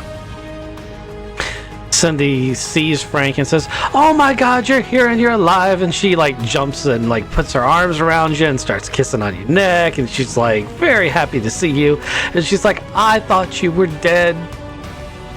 What gives you that impression? Well, you just disappeared. That happens sometimes. It's a big universe. Well, I thought, for a while that maybe you would come back and see me, but you didn't. So I hired some investigators to find you, and they said you were on that planet Zumfault, and I made my way out there, and then it turns out you weren't there, and then I got here and I'd heard that you had died, and that there was some sort of scavenging expedition that had gone wrong, and then the next thing I heard after that is that you were a big damn hero who had, destroyed a WMD, so it came right back. Yeah, it's a couple weeks old news at this point. Well, look, you didn't have to come halfway across the spiral to talk to me or nothing. You could have left me a message. I tried, but they didn't seem to be catching up to you. Well, I was kind of outward bound for a while, and in your head, the adjutant's like, you have 147 unread messages from this woman. Oh, damn. Adjutant, go ahead and delete all those. Thank you. Look, Cindy, what do you need me for? What do you want to talk to me about? What do you mean? Is it Gaston? What do you mean? What I need you for? We were gonna, be a couple and go on and yeah, that's what you said. I came all the way out here. Cindy, I want you to meet my friend Luca. Okay. Is he a friend? She does air quotes like Gaston was, because I'm okay with the untraditional arrangement. Look, I know you are, and Luca's into those too. More so than me. He just lost his brother, so he does need some cheering up. And Luca, come over here and meet my friend Cindy. Oh, and Holmes can come too.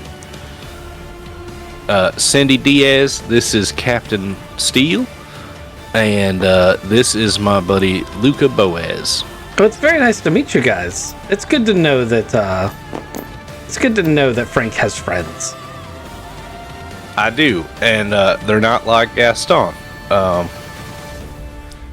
But like I was saying, Luca here. Cindy leans into Luca. He was married to Gaston. Married? Oh man, Frank gets more and more interesting. And how do you know him, Cindy?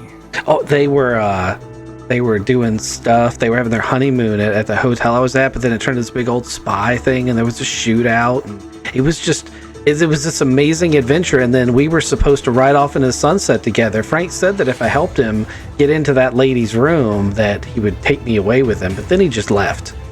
He must have just forgot. Over my inner thing in my head to Luca, I'm gonna be like, I did not forget. She's crazy and she needs to get out of here. I need you to run blocker for me, buddy. Oh, Frankie is a pretty forgetful guy. He got lost on a whole planet because he just forgot to get on the ship and leave. That's actually where we met him. I forgot to get on a ship to leave. Yeah, right. That's what you told us, right? That's why you're trapped see, down there. I knew that he wasn't just going to abandon me. But so you're just here to hang out with Frank and get married and have kids. Well, yeah. I mean, that was what we were going to do. He's such a good guy. And you said that he's a spy. I mean, I don't know. No. She said there were spy-like things that happened at my and Gaston's honeymoon. Yes, it's okay. That's I'm okay with it. Look, there were a lot more interested in Gaston here. Oh, you would. You never told us this. Gaston's fantastic. He invented. Anyway, it doesn't matter. Look, Cindy, I am not who you think I am, and it's not going to work out between us. And I'm sorry. Oh, you must still be very, very dehydrated from your trip. You're saying all sorts of things that I know you can't mean. And she's like pushing water over to him. She like snuggles up beside him, trying to like. I will not drink a goddamn thing this woman hands me. It's like open glass. Hell no, she poured something into it. So she's like, "Come on, Frank. Drink up. It doesn't make you feel better. This is why you're talking all this gibberish. It's because you're not hydrated." I drank a lot before I got here, actually, and I've worked up a bunch of courage. So listen up. It's okay if you have a problem. I understand. I'll still be here for you. I can't be with you, Cindy. It's not going to happen. She's just staring at him. I'm going to turn around and walk away. She's like, but, and she's just watching him leave. What do you guys do? I look great when I leave. I'm going to ask him more questions. Okay. So you met him at a hotel. Did you do anything? Like, how did you track him down way out to here? This is a long ways away from a hotel somewhere. Oh, so this Duchess lady blew up the hotel, and all of us who survived, because I was waiting for Frank, so I wasn't on board when it was, happened. We all got insurance settlements, so I'm a billionaire. I have a yacht at the dock. Wow. That's great. Where is he going? Well, he said that he can't be with you. So maybe he's talking about just right now. Yeah, does he have to use a bathroom or something? I mean, he sounded so angry. What did I say? Oh no, I mean, you're very lovely, and I'm sure he's just trying to cool down because he hasn't seen you in a while, and he was stranded all by himself on a planet for a long time, and he's a little bit crazy. We're trying to pull him back from that, and I think we're gonna go check on him and make sure he's okay. You stay here, and we'll meet back up with you later. Okay, well, you take good care of him. I can't wait to see him again. Yeah. And I hold out my hand and I give her a big old shake. It's nice to meet you. It's nice to learn more about Frank. Yeah, it's great to meet you too, Luca. I've really enjoyed. It's good to know Frank's got such good friends. She pats you on the head like a dog. Oh man, can I have slipped a recording device onto her somewhere? Give me a stealth roll. No, that's sleight of hand, and sleight of hand is deception. Give me a deception roll, but you may use dexterity instead of social. Deception plus dexterity. Yep. That's a 10 plus 2 plus 1, a 13. She is bugged. You even get it in her hair where it's not likely to come out, so even if she changes clothes, it'll be there. All right.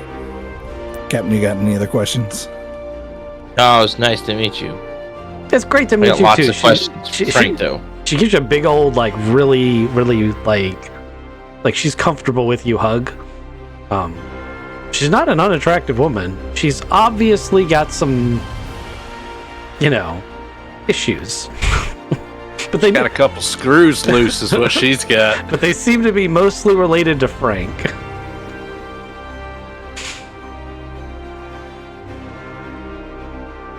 Okay. You guys regroup. Thanks, on the man. Go ahead. Yeah, we'll keep him safe. Oh, thank you. Oh, I almost forgot. Here's my comm number for my yacht in case you have to get in touch with me. Roger, thank you.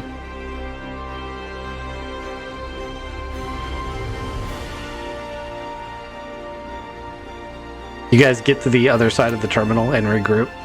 Yeah, I'm standing outside. I'm just, is there a smoking section here? So we're gonna say that all of the little white concourse areas, these little white blips that are waiting areas, they all have like a little nook for people to have a cigarette or whatever they would need. Seemed to be the closest one, so that's where Frank is. Yeah, so I think Luke and Holmes would have to speed walk to catch up with you. Hey, Frank, you gave me shit for Liza. Come on. You have your own personal stalker. All right, you know that picture of Ben Affleck as he's exhaling, just staring at the sky, super fucking upset at the situation? I think you guys know what I'm talking about. It's a meme. Mm-hmm. That's the look on Frank's face as you guys come up to him. He's exhaling his cigarette. And he hears you, Luca, say that. I gave you so much shit about Liza because I've been there and done that, man. I made mistakes, and I didn't want to see you make the same mistakes. Billionaire She's a stalker. billionaire. Billionaire What you guys stalker. talking about? She ain't no fucking billionaire. She's a liar is what she is. She's got screws loose. She's got a yacht boarded somewhere. Prove it. Bob, can you see if there's records on, like public records on the ship for a yacht that belongs to Sandy Diaz here on the station? Affirmative. There is a dock in port. I do believe it is quite obvious that it is Miss Diaz's. Oh, Like, hold on, guys. Giant, expensive yacht. It's a 200-ton standard Type R yacht. Excuse me, Type Y yacht. All right, Frank lets out a slow whistle. The registry lists the name as the Hunting for the hunter. no, it's it's the Frank's honor. Oh, God. Yeah, Frank, I feel like she's a billionaire. All right. Technically, that doesn't prove that she's a billionaire, Captain. The yacht is only worth $67 million. So she hasn't spent her vast fortune on everything. Look, it doesn't matter if she's a billionaire. You don't want cancer if it turns your dick gold. You know what I'm saying? It's bad for you to be in a relationship with a woman like that. It's but I'm not in a deadly. relationship with a woman like that. You are. No, I do not want a relationship with that woman. So let me make sure I understand this straight. You go on your honeymoon. Yeah, You sure. go. You Keep going. go on your honeymoon, air quotes, and you hook up with the billionaire stalker, or did you know the billionaire stalker before your honeymoon? I did not know her before my honeymoon. We met her there. She was not a billionaire at the time. She was a lot like Liza, where she wanted out, and we were a means to the end. Gaston and I. It did not. It was never gonna work out. She's fucking Looney Tunes, man. Hey, Luca, you're about to be a billionaire. He's just like Liza. Like, good luck, brother.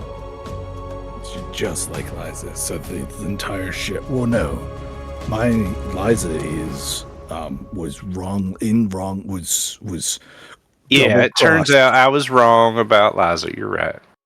She's doing pretty good. She provided intel. She can see all of the things I can see. Also, I bugged that crazy girl for you, so you can still make sure you don't bump into her anymore. Oh man. A text message rolls across only Luca's vision. Yes, I can see and hear everything Frank's saying. ...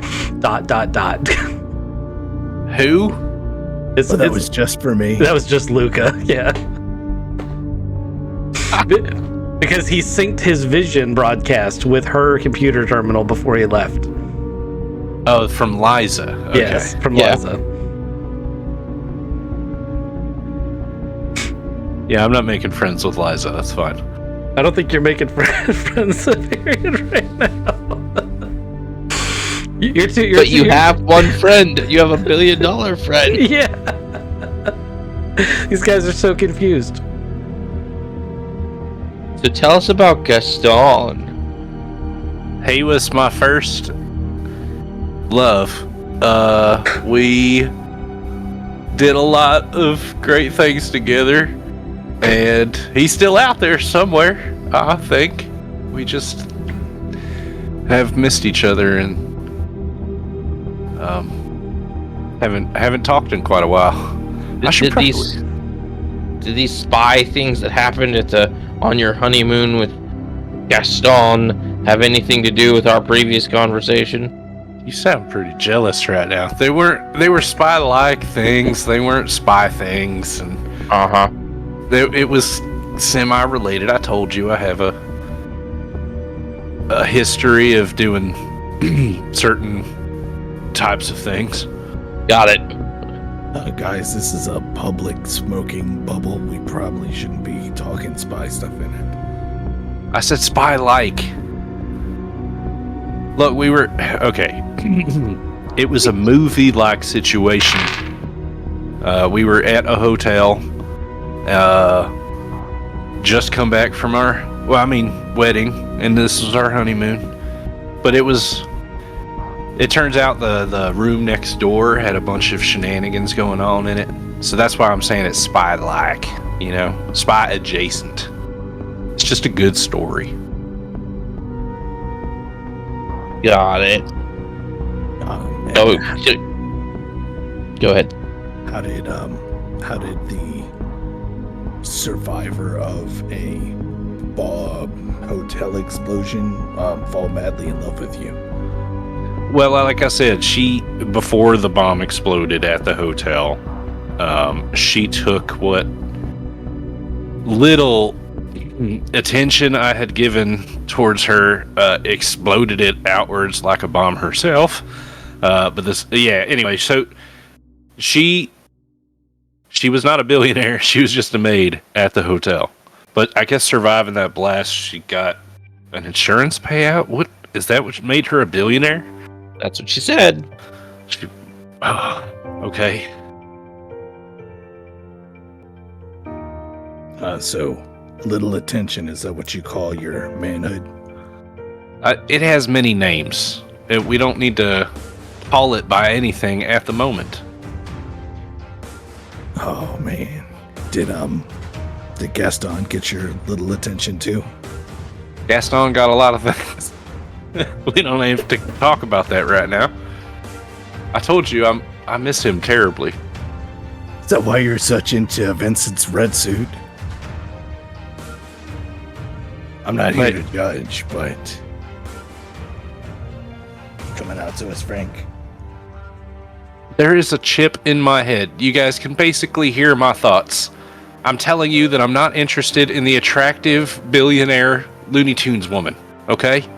I've made mistakes in the past. Well, if you are, here's her number.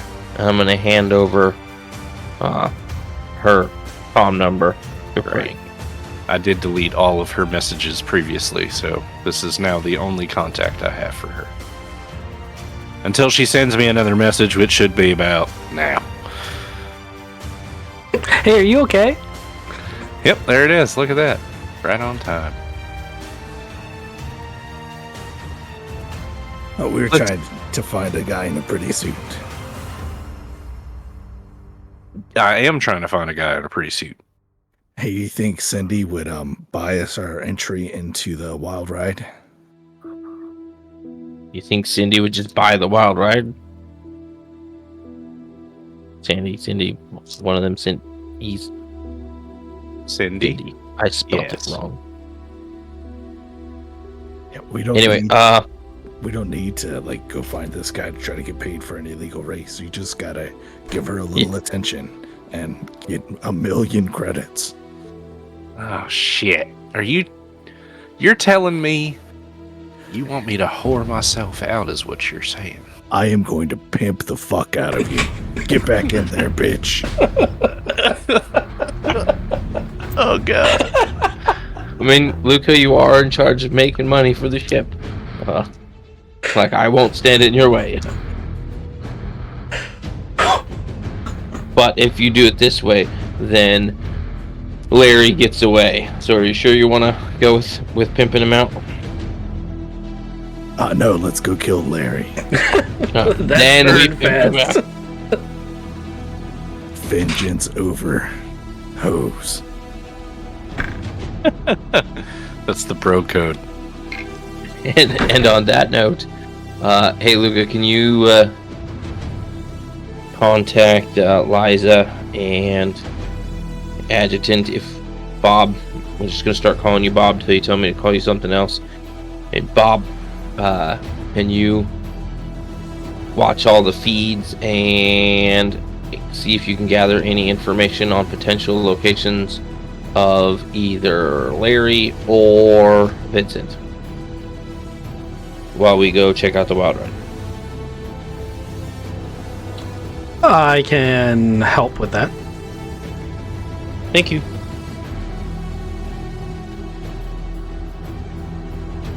So you guys are going. You guys are going to the wild ride. Yeah, as long as you're okay being that far away from Cindy, but can we keep moving forward here? Or do we need to bring her with us? I don't think she needs to come with us. You can stop trolling me too. Got it. Billionaire. That does have a nice ring to it. Not gonna lie. We were talking earlier about spending $14 million to kick someone in the nuts. That's about in the same wheelhouse, you know? You were asking about getting paid as being part of the crew. Listen, I go with that woman. You never see me again. Like, Matt makes a new character and Frank goes forever. And he'll be happy forever. No. Happy. Yeah. You ever seen a really beautiful bird, but in a really tiny cage? Yes.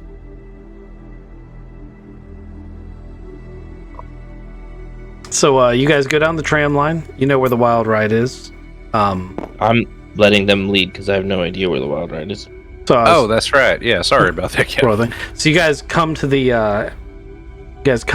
entrance of where the wild ride is, and it is not like it. Last time we came in here, the thumping could be heard from a while away. Now it is much more subdued. Walk up to the door guard. He holds out his hand. You give him the required number of credits chips. And you're admitted, and the wild ride's still there. About half the number of people are in here as used to be. There's like scorch marks on the walls where stunner shots have, like, there's been a firefight in here. And it looks like things are just now getting put back together. Like there's actually a droid sweeping glass up off the floor. But there are still people here. Let's go to the bartender, ask him what happened here.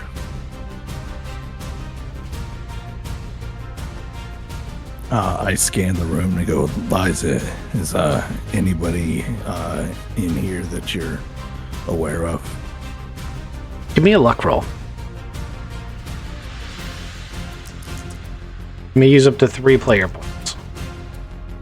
7. I'll use 1. I will use 3 player points to make it a 10. Okay.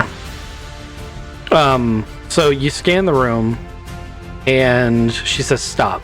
And you're looking at 2 gentlemen who are sitting in front of one of the private booths. And she's like, I don't know the guy on the right, but the guy on the left has been seen working for Vincent on more than one occasion. And he's blocking a private booth in the wild ride. It's possible the guy you're looking for is in there. I lean over to my other guys and I boop, boop, into their intercoms and I say, private booth, that guy's been a known associate. He could be in there. We should go to the bar and get a couple drinks. I'll look around and see if I can recognize if there's anybody else suspicious. Looking around, like, is anybody else, like, is everybody like actively involved in their drinking or their conversations, or is anybody else acting suspicious or anything like that? It is a smuggler's illegal bar that's just been raided within the last day by the cops. Everybody. Yeah, everybody in here is pretty paranoid, and they are not looking like they're overly thrilled with any of the other people on site.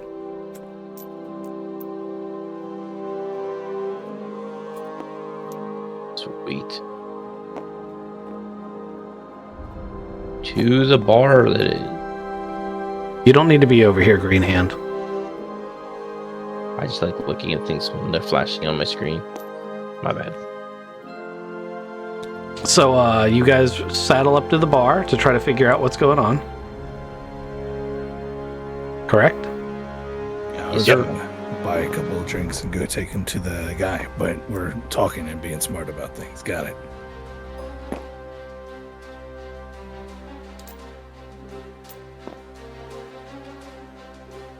Okay. Hey, how's it going? Looks like it's got pretty crazy around here. That's certainly one way to put it. Looks like a raid, really. Yeah, I saw you in here the other day before the race.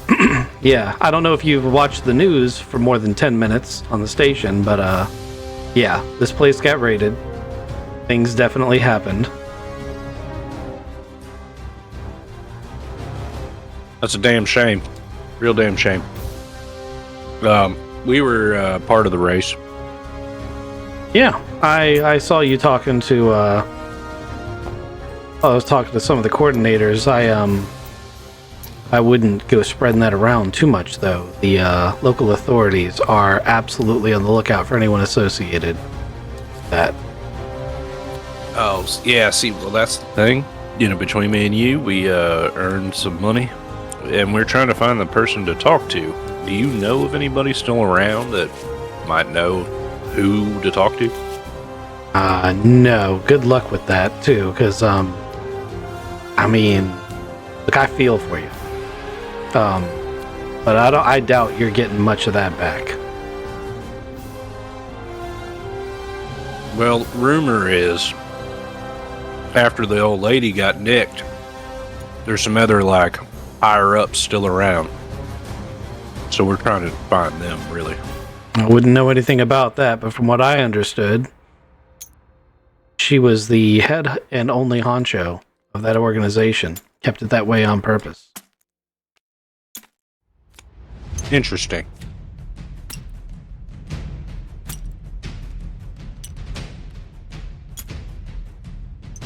Luca, you want that beer? You want to roll a streetwise check? Yeah, I do.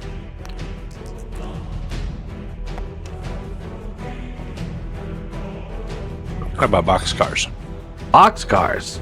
Okay, so traditionally in this kind of scenario, this guy would probably know if someone was picking up the pieces, even if they weren't in charge beforehand.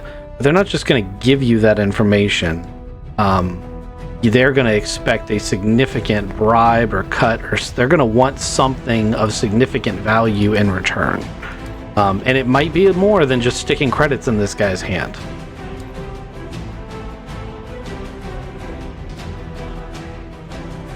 Look, buddy, we won that race. That money is fair and square. Luca Boaz is right here. You scratch our back, I'll scratch yours. I know you might need something. It might not necessarily be some money, but come on, you can tell me what you need.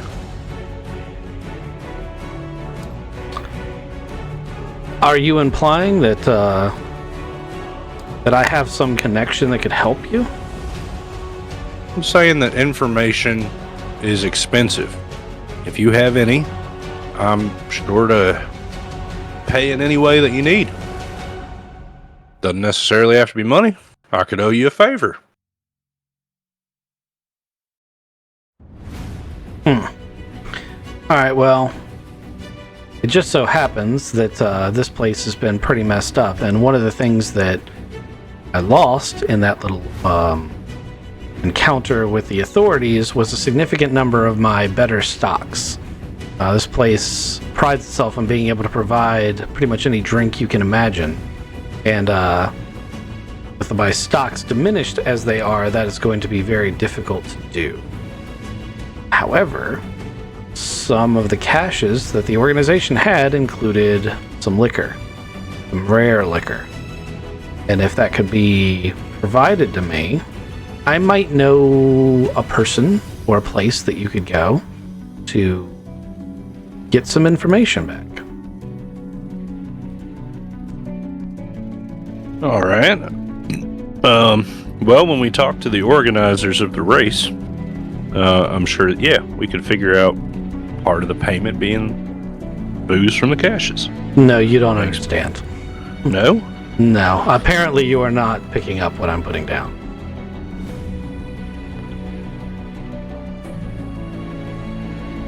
I guess not. He doesn't want them to know that that's where he got it from. Even if we get it fair and square. He leans in and he's like, they're never going to give you what I'm asking for, but I would take it in exchange for what you want. And he looks around conspiratorially. I know where it is. Really? I have to confer with my captain before we make a decision like this. Hold on.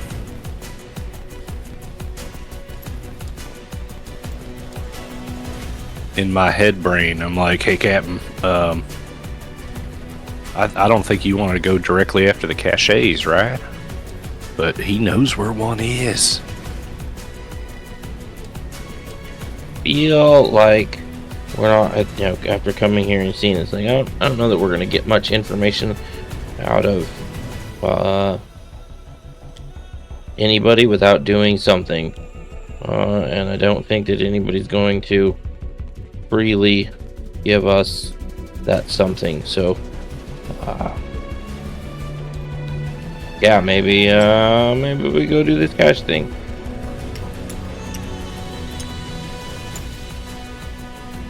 I don't know that that's what I want to do, but if that's what we have to do to get us to what we need, then let's do it. Didn't Cindy Diaz said she used some detective agency to track me down? That is what she said. She's got billions of dollars and everything. Maybe we can convince her to hire the detective agency to find, everybody we're looking for. Vincent, Cameron, and all them. I'm sure she could find all of them. I don't think she can find that would be able to happen rapidly before what we're looking for is probably not available. All right, well, let's hit this cache and do it on the down low so that no one knows it was us. Am I in this brain combo? Yes. Didn't you get the invite? I thought you just pulled it to the captain. Liza knows where the caches are.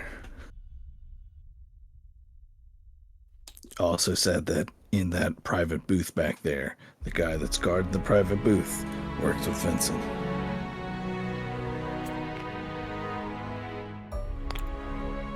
So if we want to hit a cache, like hey Liza, where's the booze cache? Do you know that? Affirmative. I even suspect I know exactly what whiskey Ronald's trying to get. That's the name of the bartender, by the way. Yeah, so we come back up and say, hey Ronald, we'll go get you your, what is it, cerulean whiskey? It's probably going to be Denabian or Drainabian whiskey. Yes. Get you your Drainabian whiskey.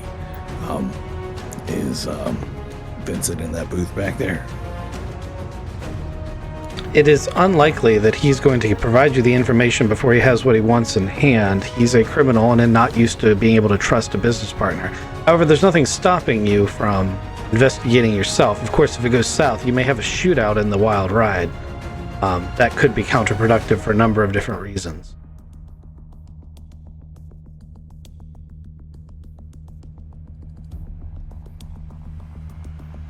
I think we have a choice here. I think if we go into the approach Vincent and his buddies, what are we going to say? How are we getting through that door? And if we do, and then caches start turning up missing, we've played our hand. And we're the suspicious people at that point. Or we just go try out these caches. I'm not opposed to either one.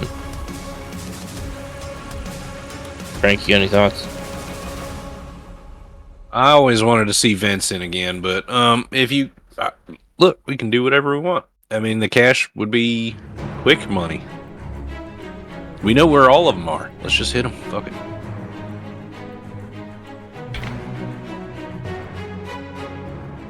Lugo? No, I can't just go bring a beer to Liza, was that guy's name Robert? The guy's guarding the door. No, Robert is the name of the bartender. I'm sorry. That was Ronald. Sorry, Ronald was the name of the bartender. Sometimes Kizik makes up random shit and throws it in there, and it really throws me off. And sometimes he's trying to reference something I said earlier, and I don't always know the difference.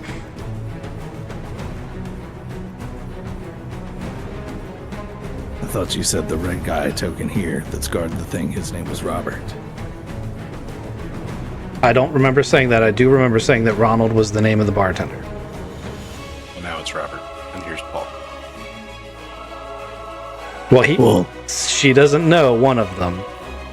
And technically I didn't name the other guy, so we're getting hung up on a detail that doesn't matter. I mean, we're already here. Just give him a couple drinks and say, hey, you guys are standing there. I think I've got some business with Vincent. And if they say no, go away, we go away and go hit a cash. All right, he's a professional guard. You can't just walk up to him and be like, "Here's a beer, go away." Jeez, I thought you guys were bitter than this. And they're not going to say, no, go away. Like, as soon as we say, we're looking for Vincent, well, then they're going to want to know why we're looking for Vincent.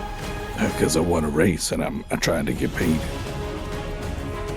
I think that's a valid reason to go. Like, Yeah. that, like you expect somebody that won a race to be like, I want my money. Sometimes the truth is the way to go, and that makes sense to me.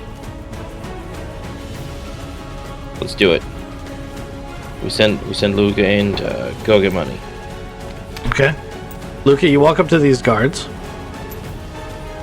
They are in front of a drawn crimson-colored curtain in front of a booth.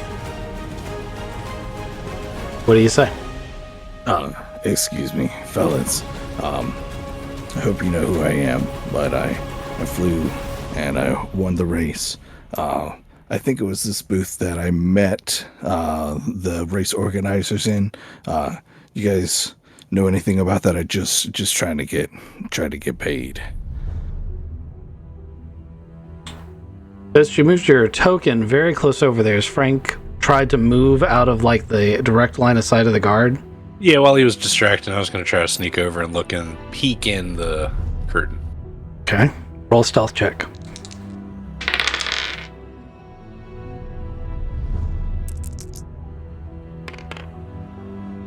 How about a... You already beat him with your dice roll. Yep. Okay. So the guard's looking at Luca and he's like, I don't know you, and you have the wrong booth.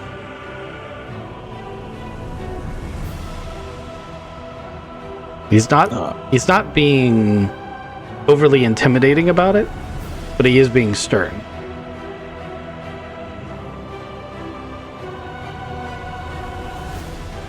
I mean, there's some stuff going on.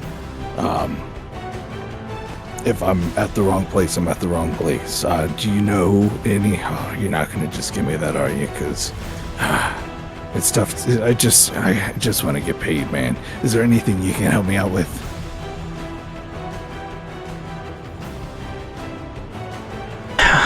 Maybe. What's it worth to you? Frank, go ahead and roll your recon check. It's dexterity, not intelligence, though, for you gently pulling the curtain back without being noticed. Sweet. I mean, Oh, no. what's it worth to me? I'm just trying to, like, are you trying to get a cut of my winnings? You are asking for valuable information that people don't want to give out.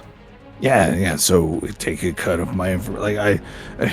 It was the wildest race, and I should have had more upfrontness about things. So, yes, I'll give you a cut. What are you looking for? 10%. First off, Frank, I'm assuming that you definitely failed your snake eye roll. I got a 4. You very stealthily pull back the curtain, and it would have been perfect if it wasn't for the fact that you pull it back and you're looking straight down the eyes of the occupant of the booth. Now, you don't know him. You were not there for that part of the campaign. But he does call out, "What the hell am I paying you guys for?" And at that moment, we're going to call him Robert now, turns and sees Frank and immediately draws a weapon, as does Paul, the other guy. Paul trains his gun on Luca. Robert trains his gun on Frank. And he's like, "What the fuck are you doing?" Doing a little recon. Oh, shit. Well, you got me. Hands up. Yep. And I step away with my hands up. Okay. There's no problem here, fellas. It's just a misunderstanding. This gentleman steps out of the curtain. Now, Luca and Holmes have seen this guy before.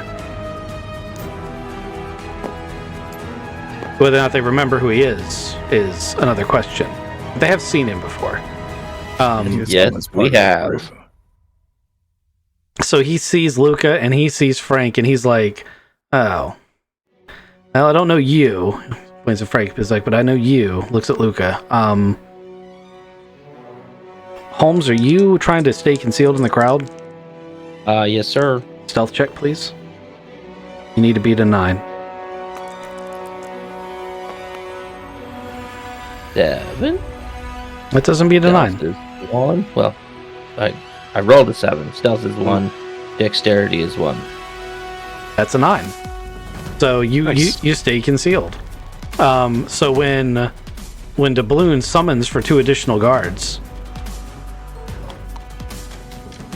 he doesn't have them gather you up, but he's like, let's take a walk, gentlemen. And you're very much at gunpoint, Frank and Luca. And they start walking you out the back door of the wild ride. Oh, Those shit. are not stunners or anything like that, right? No, they are pistols. Auto pistols. I keep my hands up. I go, Colchis? Yeah, I see you do remember me. I was just looking for a job at the time, but, fate has changed my fortunes ever so slightly.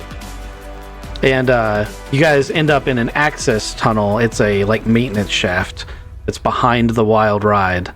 It's low ceilings, dim lights, panels. The door to the wild ride is still open.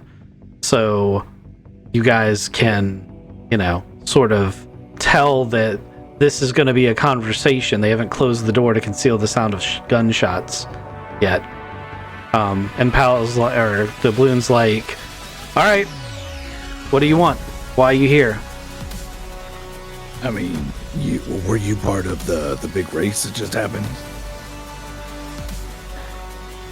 That wasn't what my question was. I asked you a question, and you will give me an answer when yes. I ask you a question. Yep, gotcha. I am here to try to get paid for winning that race. And what made you think that walking up to this place was the right place to go? I had information that Robert here runs with Vincent, and Vincent was part of that big race.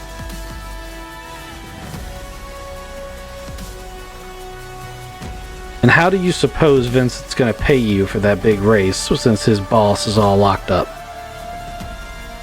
I was hoping that Vincent was behind that curtain and I could talk to Vincent about it. Vincent was not behind that curtain. and instead it's a you. I assume you looking to like get paid or get off the station, or how can I help you now? Please stop asking questions. I'm asking the questions. Yes, sir. All right. So, you're owed some big chunk of money from Vincent. That could work to my advantage. What about you? You just tagging along with your buddy here? Be his co-pilot? Yep. So here's the deal. I'll tell you where Vincent is. He's not going to be able to pay you. You see, this organization is kind of in shambles. But he has something I want. And I think you're going to help me get it. It's possible that it'll turn out profitable for you. Probably not as profitable as you were hoping it would be. But, if you do a good job, I'm going to pay you for good work. If you don't want to play ball, or if you decide to betray me, then other things will happen. But I need someone to lure Vincent out of his little hidey hole. And you have a legitimate reason to want to talk to him. And you seem to know him. All of those are true statements. We just want them lured out, not, taken care of. You have my attention. What's your name? We haven't met. I'm Doubloon. I'm Captain Doubloon. It's nice to meet you. My name is Frank Knowles. You have a much more polite friend than you are, Luca. Call him like you see him. So, yes, I'd even be willing to pay a little extra if you wanted to do that part for me. I will need something from him. Not his suit, right? No, not his suit. I imagine that'll be quite ruined. Not if I do it right. I will, however, need a data wafer that's currently in his neck data wafer jack. No, really? You provide that to me, and my gentleman friends here will go along with you to make sure that you can have all the support you need to do so, and I'll compensate you. Probably not as well as you were going to get paid for the race, but that ship has sailed, and what's left of this organization owes me things. Is Vincent here then? He is on the station. He's in a bolt hole, locked up so tight that I can't get in there without either breaching charges or someone opening the door. Breaching charges would bring unwanted attention to the scenario, as would an all-out automatic weapon assault, which was the other option we were thinking about. You sound like you might be able to do things a bit more subtly. That's true, and Subtle is my middle name. It's Frank Subtle Knowles. And Captain Doubloon, I would like to point out that Vincent knows Robert, and if he comes with us, that subtlety would go out the airlock. If you wouldn't mind, sir, I would suggest you trust us, and you keep your henchmen. We work better, just me and Luca. The balloon smiles at you and he says, "Don't worry, Robert and Paul will be subtle and discreet." Right, okay. The whole point is trying to get Vincent out. If he sees Robert or Paul, he's not going to trust us. Yes, if he sees them, but he's not going to see them. I said they would be there, not that they would be at the door. Okay. So I think we have an accord.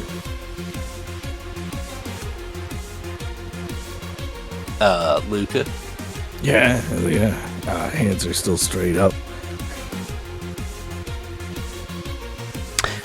I stick my hand out to shake him.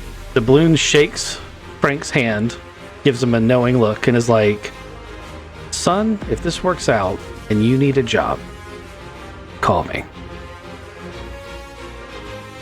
Yeah, sure thing. And Robert and Paul walk with you guys while the other two goons take their places guarding the door as he goes back into his booth. All right, so Robert, Paul, which one of you knows where the bolt hole is? Robert's like, that would be me. I was about to make a tidy profit off that information too. So here's how this is gonna go. We're gonna go to the bolt hole. You two are gonna lure him out and do your thing as quietly and subtly as possible. We're gonna wait in the hallway, and you're gonna bring us the chip. Yep, sounds like a plan. He walks back into the bar and leads you guys towards the exit of the bar because he has no idea there's another person out there. Right. I'm going to follow them out, but at a far enough distance that I'm still just keeping track of them with the assistance of the adjutant and our Neuralink. Roll a stealth check, but give yourself a boost dice because you can basically see through their eyes.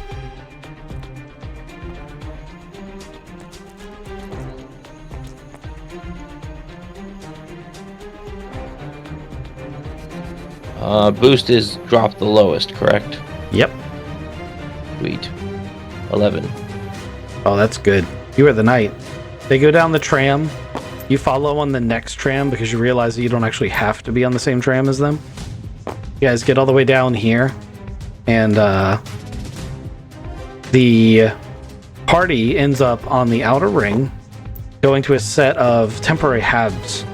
And instead of going to one of the actual hab doors, there's a maintenance locker that seems to be between two sets of habs. And like it's got really rusty painting on it. It looks worn out. It does not look like the kind of door you'd want to open under normal circumstances, which is, you realize, probably part of its appeal. And the two goons are like, all right, gentlemen, once you hit the intercom for that door, you will be able to talk to Vincent, assuming he answers, of course. If you can get him out of there, then we can do the rest, or you can do it subtly, however you want. We'll be far enough away from the door that he won't be able to tell we're there. All right, then. Yep, sounds good. Thanks, Paul. Thanks, Robert.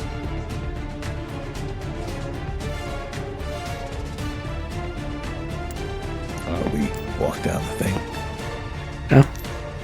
There's not a ton of cover here, and while you are slightly off the beaten path, the main walkway for the concourse is 20 yards away.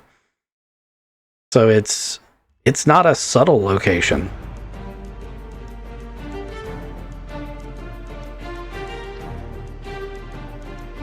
I take a couple of deep breaths as I roll close to that thing, and I think inside to my open comms. I go, "This is gonna work, guys, right?" Look, I think we offer him a ride out of here. He's held up. He's worried. He wants to get off this space station. What we can do is tell him two truths and a lie. We have a ship that can leave right now, and it's great. And we can take him to New Home or wherever he needs to go. He wants to go back to New Home because New Home's cool.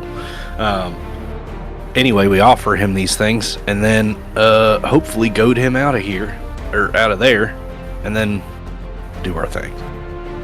What do you think? So I'm just trying to get paid. I know you're in a tough situation.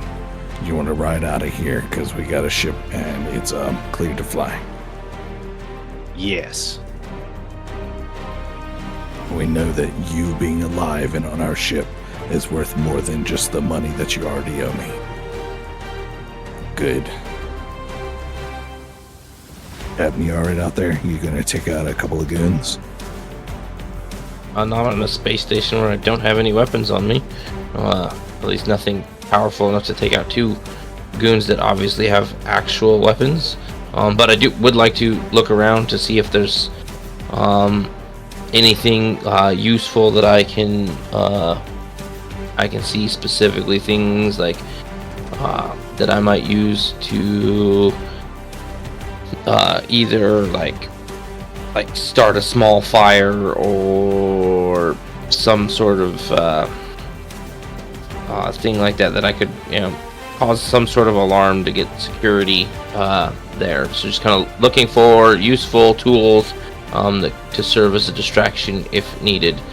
Like I said, specifically looking at. Use up to 3 points, player points. Roll luck.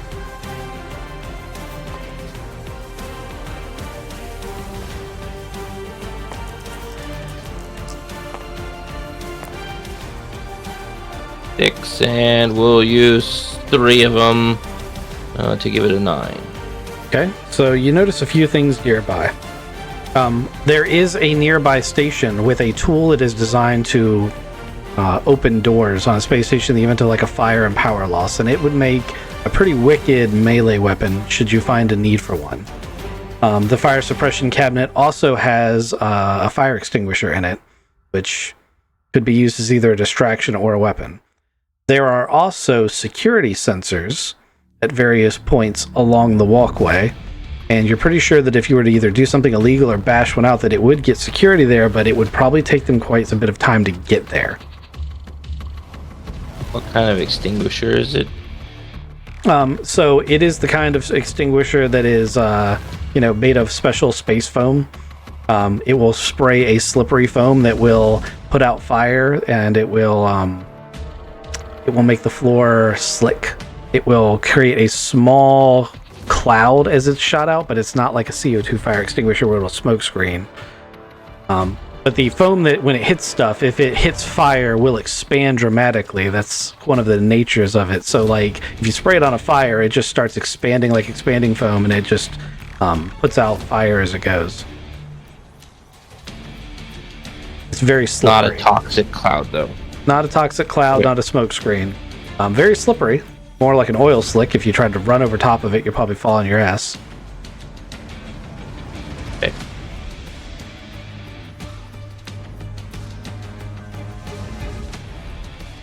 I'm going to continue watching and observing the situation. Okay. Luca finishes his deep breath and he pushes the intercom button. And he goes, "Hey, this is Luca. I'm pretty sure I found the right place. I've been through a lot to get here. Just want to get paid. Is anybody in there?" There's a long pause to the point where you're almost like nobody's going to answer. And then a sort of raspy voice that you do identify as Vincent's, or at least what you remember him sounding like, comes back and says, "Luca, I ain't got anything for you. I don't know if you've seen the news, but the organization is a bust, and the police are rounding up anyone who's associated with the org. You should probably make your way out of here and not mention being part of the race." Hey, Vincent. I'm here too. Remember me? I was asking about your suit. Yeah. It was really nice. Yeah. Hey, listen, we have a way off, and we'd like to bring you with us. Well, I would like to bring you with us. And what would you want in exchange for that? Well, we can take you to New Home, and in exchange, you can hook me up with your tailor. Also, money, like you not having money now is only a setback because you had a whole organization. If we put you off in a different planet, you can repay us. So right now, if I just walk away, I get nothing. I could pay you now if you're willing to help me move some cargo. What kind of cargo? No questions asked, we can move cargo. Yeah, I mean, where do you need it? Well, it would have to go on your ship, obviously, if we're going to keep it. It's hard currency of various less than legal kinds. Are you coming with it? Yeah, absolutely. Luca, let's do it. Come on. I mean, hard. Yeah. No, I'm in. That sounds... Yes. I'm going to hit the button to open the door. It'll only be open for a couple of seconds. Step immediately inside and wait for the door to close. Yeah. Okay. He hits a button. The door opens. As long as you two are willing, it's a simple matter of you just stepping inside. Yeah, I'll go in.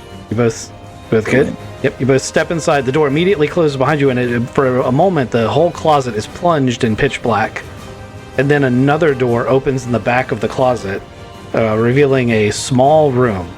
Inside the room is Vincent. Vincent is been in a firefight. He's got bandages on his arm and his head. He's bled all over his pretty suit. They look like laser burns, so they're not pretty. But Is the suit okay? no. Fuck. In the rest of the room, there's a little cot and some emergency supplies and some medical stuff. But that's not what catches your eye. In the back of the room, there's an array of crates and packages, and there's just loot piled up in the back of the room.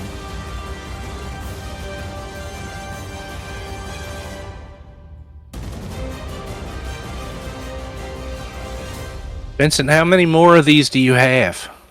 Like these little back room things. I mean, the ones that I knew about a half dozen or so of them, but there's many more on the station. We traded in pirate booty for a lot of the race prep. So we're gonna empty all of them out, right? He gives you a smirk and he's like, that'd be a hell of a job. But I'd be down to try it if you have a decent plan for doing it. We've got a hell of a crew, let me tell you. Just a bunch of maintenance. Nobody talks about maintenance. Oh yeah, that's right. We just put on a bunch of overalls and walk around like maintenance people. Just load all of this onto just little hover carts that look like trash. Walk back in, clean up the ship, then walk back out and find some more. We could probably do it faster if we split up. Is there, Vincent, is there like a code or anything to get in here? There's different ways for each one of the caches, and some of them will probably be under guard. But yeah, I mean, it's possible. But I got to tell you, there's a reason I didn't try to do it myself. Like, as soon as the organization what's left of the organization realizes, and any of the other malefactors on the station find out what we're doing, they're gonna start gunning for us, and it's gonna take them very long to figure out which ship this loot's going to. Yeah, that's true. Very true. All right, well, let's leave. Go ahead. It's one of those other malefactors, Cameron. So you know Cameron. I hate Cameron.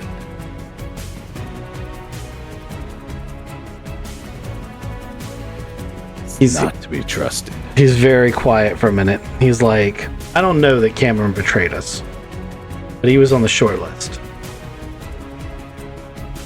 Who else could it have been?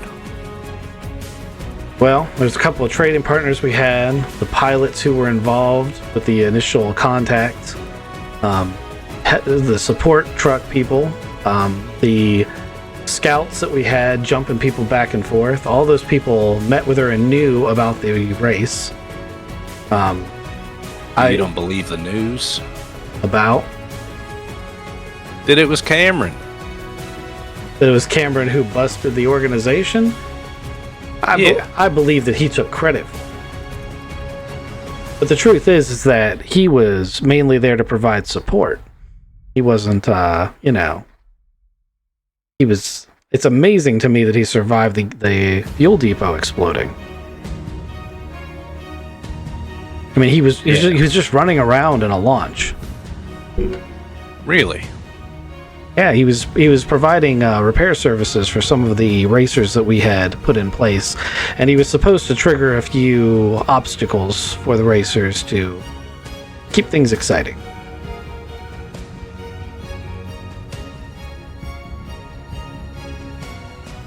All right, well, this is way too much for us to carry right now. So why don't we lock this up? We'll come back for it. We'll get you on the ship cleaned up. Get that nasty suit off of you. We should at least take some of it. I mean, how much of this can I carry? I mean, it depends. You want, like, there's a couple of openable crates here, as well as loose gems and gold pieces. You guys can open these crates. Well, this one doesn't open, but one of them is just full of whiskey bottles. One's full of weapons, and one's full of various bits and bobs of, fancy stuff. Seeing this, Captain? Yeah. So, Holmes, you've been watching these guys outside. From the second that Frank and Lucas stepped inside, they were on their cell phones and they're very agitated that no one has stepped out. Give me a perception check.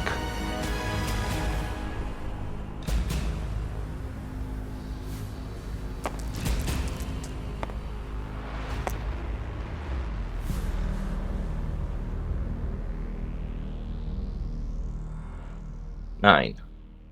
All right. That's good enough that you hear them being like, we got to get some more guys down here. They went in there. For all we know, they're making plans to go out some other way. You don't catch the whole conversation, but that's what they're saying. Guys, you guys might have a problem coming in. They're calling for more reinforcements for you guys. All right.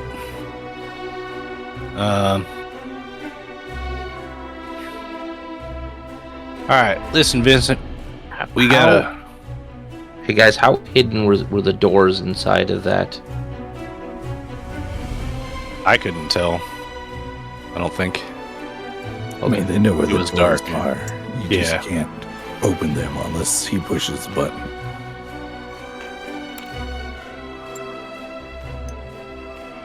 Also, if he'll let us, firefight can happen. Are you guys prepared for a firefight? Is he just letting us, open this gun crate? Yeah. He wants to take some loot with him.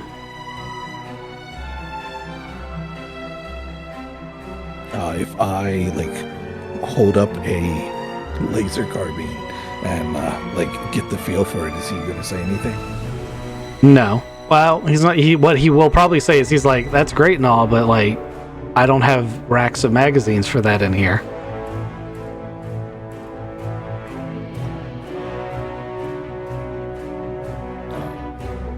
Does he look armed? Does he have weapon?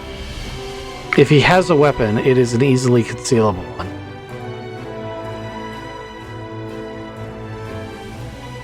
Can I roll recon to find out? I'll let you size him up, but you're going to need a significant pass to get through that. And Okay. Yeah, there's a bulge where he probably has a shoulder holster with a pistol. You're guessing it's the same model of auto pistol the rest of them were carrying, because they're a small ceramic version that is easily concealed from sensors.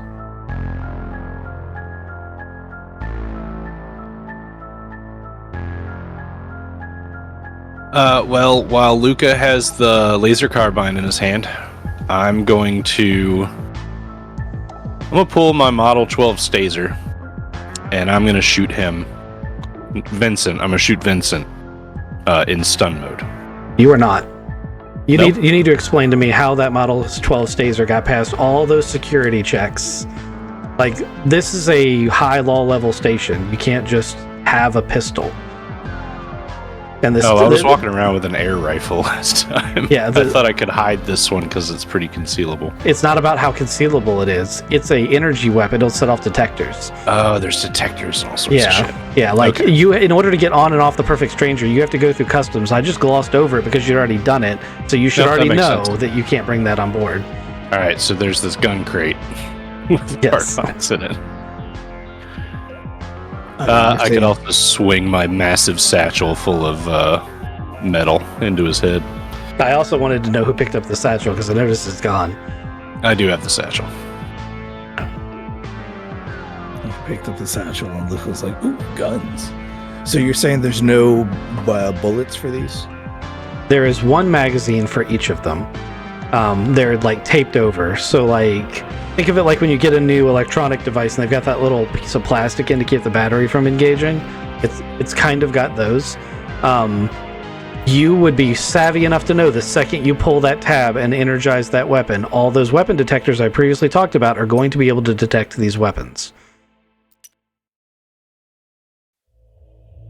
There's a reason he hasn't used them. Vincent is not an idiot.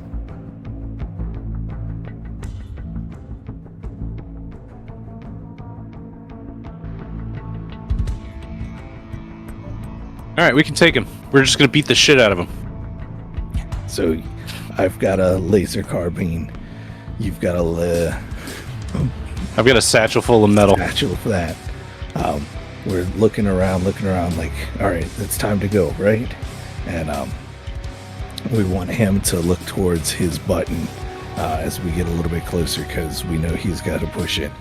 I'm going to talk to him so you can try to get behind him and use that satchel. And I think this into your head. Okay. I'm gonna stealth up behind him. I say, all right. So we got a couple of carbines. That's what I can carry. These are kind of big. He's got a satchel full of stuff. We need you to get over there. Can you push the button to like leave it open, or do you have a little button? Like what kind of things you got there, Vincent? You mean for opening the door? Yeah, like, do you have a remote trigger so that we can go out and come back? Or you think once we're out on the Concorde, they've got enough people to know things that you're just going to sprint straight to our ship and you'll be okay there? Getting me there is the problem. It's getting the loot there. I mean, you've got to go through customs. We've got to find a way to transport it all. There's probably enough dollies to move it, but, I mean, he waves his hand. He's like, look at how obvious what it is. There's a reason I haven't tried to leave yet. I don't know how we're getting this out of here.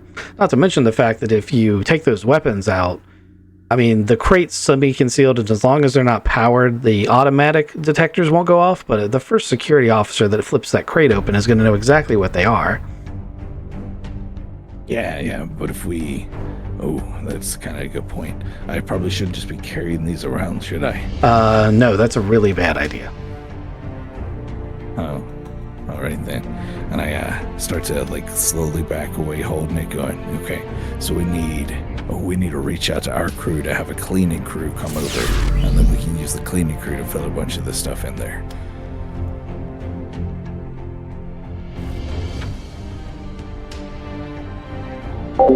Hey man, yeah, that's thanks, right. That's thanks the for the plan. follow. Yeah, let me call them. I'm just trying to keep his eyes on me. All right, now I hit him in the back of the head. Okay. He doesn't suspect anything yet, so you get a surprise initiative. Go ahead and roll it's melee bludgeon. Because you're using Clobber attack. Because you're using the butt of the rifle or the bag, right? The bag, yeah. Yeah, so it's a bludgeon. All right, which I'm adding strength to, so that's a 10. All right, add that effect to 2d because a club is 2d.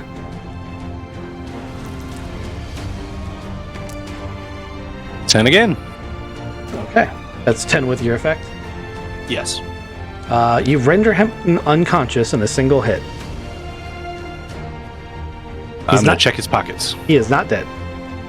He has a ceramic auto pistol. You look at it closely and you're like, it probably wouldn't pass through customs, but it would keep the weapon scanners from going off. So it was obviously gotten onto or built here a different way. He's got a cell phone. He's got a remote control for some sort of device or another. It has 3 buttons on it. Not sure past that what it does. And he's probably got various bits of jewelry and such on.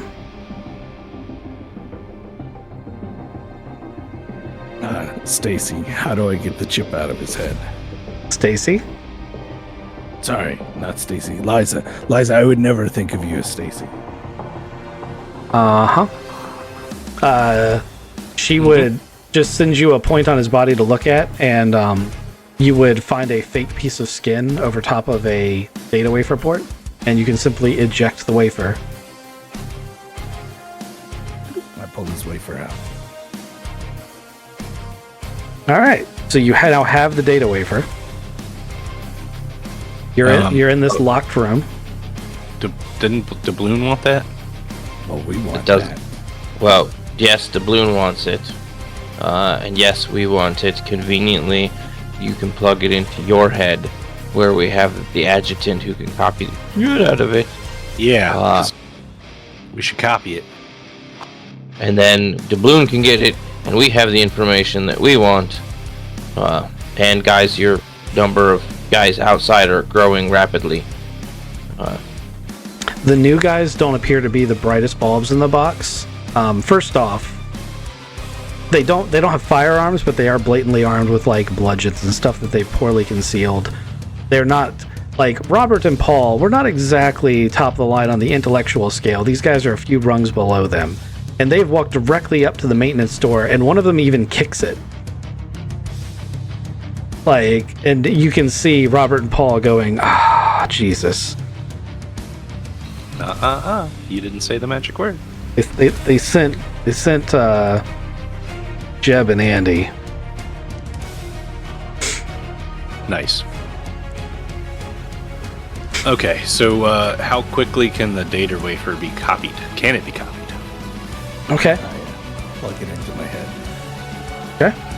So because you're still within wireless range of the actual ship, you can use the full transmission strength if you would like to. Couple of cues first. Who do you want to initiate doing it? Are you trying to help using your own computer skills, and are you willing to use the full strength of the communication system, knowing that may be a tip-off if someone's actually looking for it? I want to keep it low, and I want to send it to Eliza. Okay, that will make it take longer. I'll go ahead and do your rolls, though.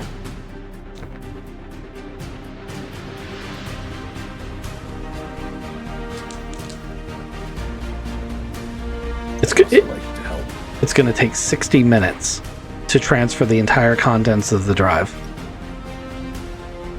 16? 60. 1 hour. 1 hour. I get that information, and it takes an hour to transfer it. Fuck. Liza is going to say, I could copy it a lot faster if we could either use high band transmission, or if you had it here, could you bring it back to the ship? That's not possible now, unless we want to try to secret it to the ship somehow. Without leaving this room. Can we super high band short range it to Holmes, and then Holmes can get it there quicker? At risk of detection, but also you'll lose the advantage of having the ship help you, so really that would be a wash. Gotcha.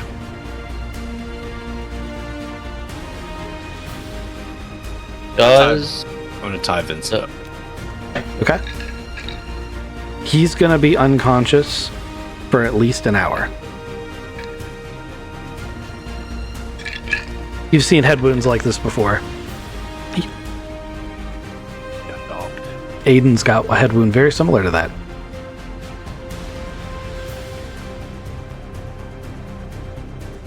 Does the station have like roving patrols, like security patrols and whatnot? Yeah, absolutely. And they would be very interested in someone breaking into even if just a maintenance locker. Like, the crime that it appears to be would be enough to draw their attention if they were walking by right now. I'm going to... hey Bob, can you give an anonymous tip to the station security forces that there's two guys with,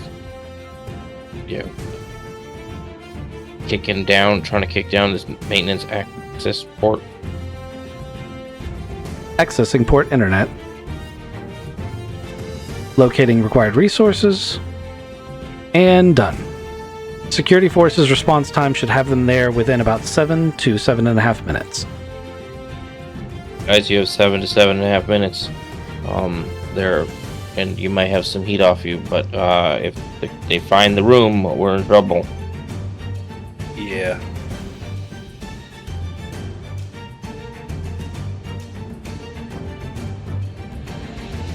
or you can try to take on these 4 guys or open it up. Security should be able to keep them busy long enough for us to either transfer the data that we want. Nothing says we need to copy the whole thing.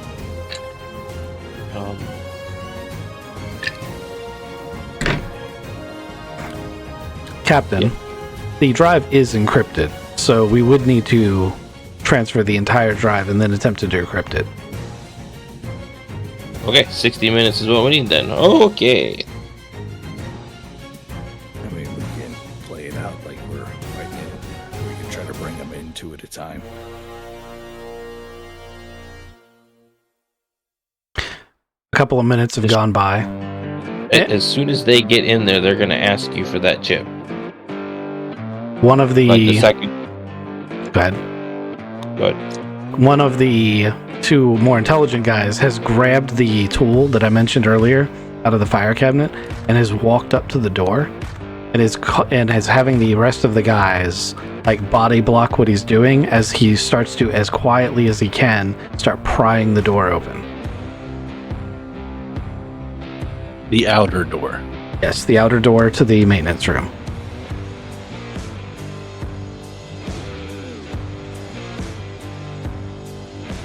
I'm gonna get on the intercom. Okay.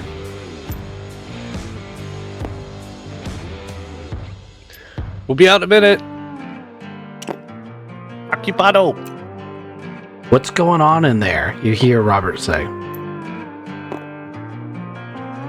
We're negotiating with your loot. If you don't want to lose it, I suggest you give us more time.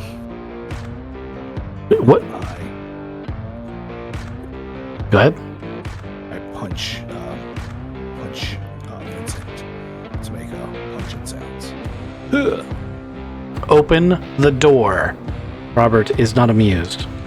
Robert, there's a bomb in here, okay? He has us, like, all of us on this ship, or the station, kind of fucked right now. You're gonna have to give me a while. They're lying and trying to fuck us. Get this door open. And Paul gets that outer door open, yanks it free. They're full on to you now. Why? Because he wouldn't have put a bomb on the station?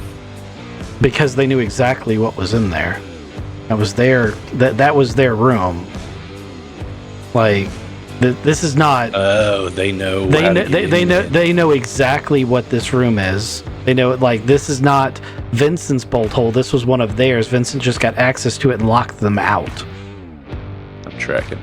And that's why he said we know exactly where it is and what. Like, they knew everything about it. They just didn't know how to do this subtly. You offered to do it subtly. Now they're going with not subtle. Yep. Now I'm hoping the cops get here. Okay. So I'm gonna roll and see how long it takes them to pry this. So it takes them 4 of their 7 minutes to get to that point.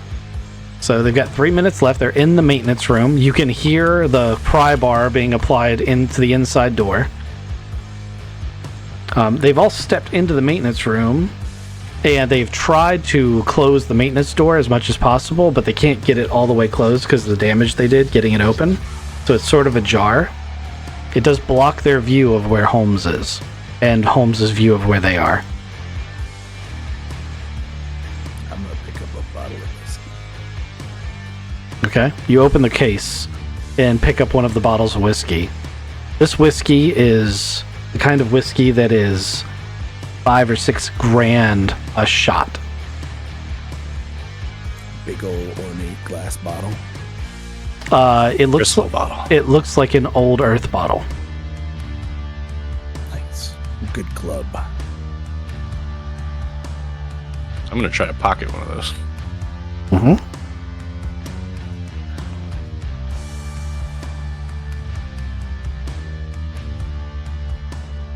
All right, if that's what you guys are going to do, is drink. Holmes, what do you want to do? I'm gonna do a quick look around to see if the cops and everything are on their way yet. Like, are like visibly to like, or I can see them coming, or do I still have time to act? You have time to act. They're not going to be visibly within range in your 6 seconds of action. I'm going to go grab that extinguisher and move in just around the corner here. And stand by for... Yeah, stand by. So you're holding a fire extinguisher, standing in a corner next to a room that's being broken into, waiting for the cops to arrive. At this exact moment, yes. Okay. In my next 6 seconds, I'm going to do something different. I mean, you can go on to your next 6 seconds, unless the other guys want to do something other than drink. We were arming ourselves. Bottle. I'm about to flip on one of these carbines. Does it look like there's any sort of light coming out of that middle room, or is it still pitch black? Yeah, there's going to be light. They're going to have like cell phone flashlights that they're going to have on and ready. And the door itself, is there, like, is it a, what's the word I'm looking for? Is it like a full sealable door, like with the exception of the damage that they've done to it? If you mean, is the door airtight? The answer is yes. That's Vincent's auto pistol.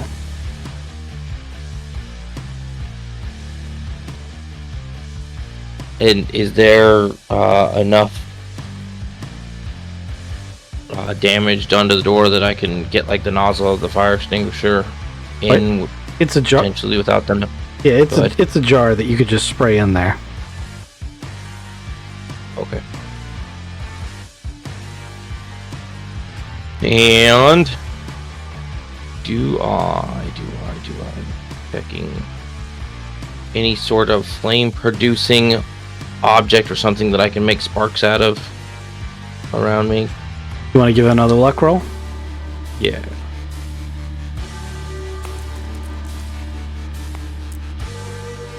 Six, and can I use 2 points? Yep, you can use up to 3 anytime you do a luck roll. I will use 2. So, Then 8. with that said, I'm going to say that there's a smoking booth over here, and each of the smoking booths have like complimentary sets of safety lighters. And safety lighter is just a incendiary device waiting to happen. It's a very small incendiary device, but it can be rigged to go off. Okay. I would like to, I'm gonna get complicated here. I would like to rig up a small incendiary device and then basically spray the foam in there, or the extinguisher in there, and then chuck the incendiary device in there. And my understanding, that should cause the foam to rapidly expand. One-man task chain. Alright. Mechanics to rig your device. Would it be mechanics or explosives? I'd allow either. It's not Okay, we'll it's not use really going to explosives. explode. It's a heated coil, but I'll still allow it because the concept for what you're trying to do is the same. Then I'm going to get you to do a man portable, because I'm going to treat the extinguisher like it's a flamethrower and have you spray that in there. And then last but not least, you're going to chuck and evade using dexterity. Okay. Hopefully I can roll. Box cars plus explosive 0 plus education for a 13. Okay. Nice. To carry that effect to your next part of the task chain. Man portable with an 11 plus 0 plus man portable, so heavy weapons is with strength, right? Or is it still dexterity? You can use either or in this system, but dexterity is the default. Okay, so 12, 17. Okay. Add And your then- effects to your last roll. I don't think you can possibly fail at this point. With plus 9, 8, and then dexterity for 10, plus 9, 19. Okay. So, with that much effect, pretty much however you want this to go down can happen. So why don't, instead of me describing what happens, you describe what happens? So as I go over and grab one of those little lighters and get it super hot before I walk over there and shove the nozzle in there, spray, douse everything I can in there, and then pull the nozzle out, shove the heated coil in there to get it to as it hits the back of who's the back guy there, Andy. Just he flips around and it falls and hits the extinguishing agent, and it all like kind of just instantly starts chain reactioning up and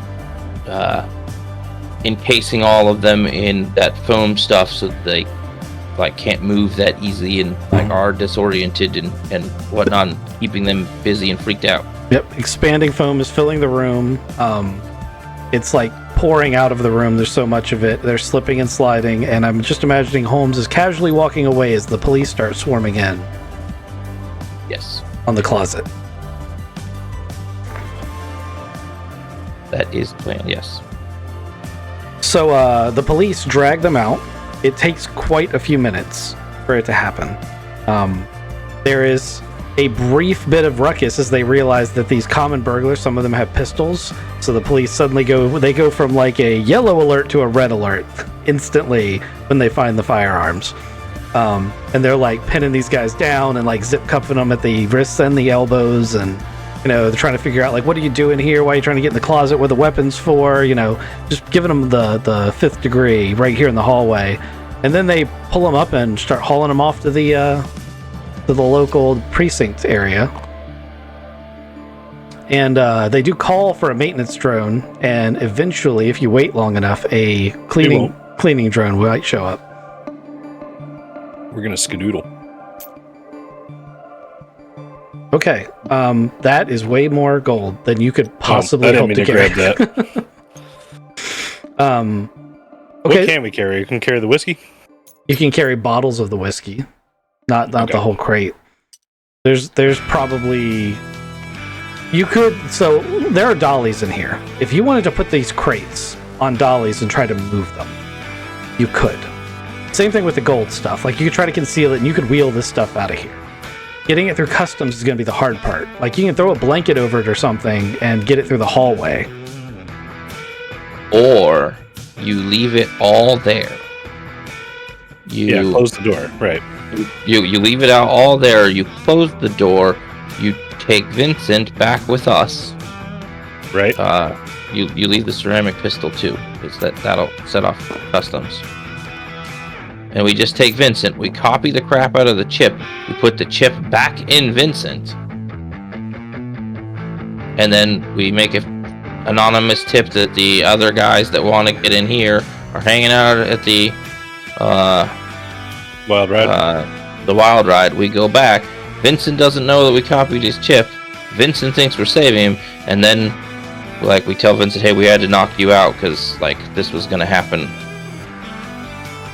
And we get all the other caches and leave this one. And yeah, then we get whatever, because this cache is gonna be found. Like, the police aren't gonna be like, oh hey, yeah, no, there's nothing back there. These random armed dudes were just messing around in a maintenance hatch.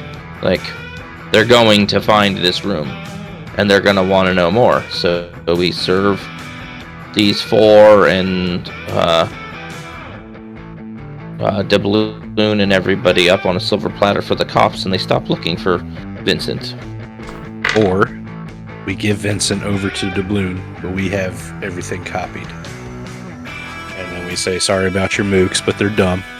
They didn't let us do this subtly. They started attacking the door like idiots. Here's Vincent, and you have a good time.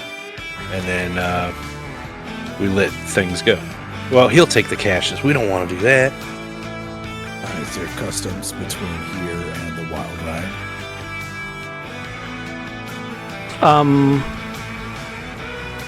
No, technically there would not be. There would be several security checkpoints, but those are mostly the automated scanners looking for weapons.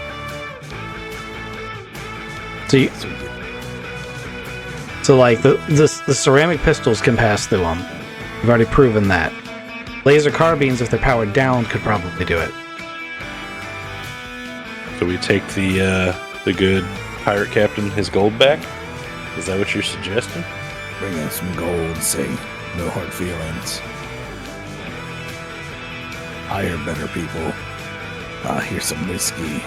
And then we take the automatic weapons and shoot everybody.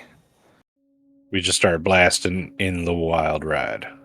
No, that's bad calls. We want to kill Cameron. So if Cameron's in the wild ride and we've got a crate full of automatic pistols, that's okay. Right. Okay, so we're copying everything. Yes. Bringing Vincent back, handing him over alive to Doubloon. Yeah. And Doubloon can come collect his treasure as he wants it. And he gets the chip, which means that he gets all the other caches. I mean, he's still He can only move so fast. breaking Or- the encryption and stuff. Yeah, or we already know where all the other caches are, right? Because of, Exactly. Yeah, so we give Vincent over to Doubloon, and then we hit the caches as fast as we can. But either way, I think Doubloon's going to be mad at us after this. Why? Because we subtly did the thing. Oh no, you promised to kill Vincent. Kill him, hand him over alive. I don't think that Doubloon's going to care too much about. Yeah, I think alive in this instance might be better than dead. Let Doubloon figure that out. I mean, there's always the chance that with them both alive, that they both decide that hey, we hurt his guys and we hurt him. That the enemy of my enemy is my friend, and we get both of them gunning against us. Oh yeah, that's true too.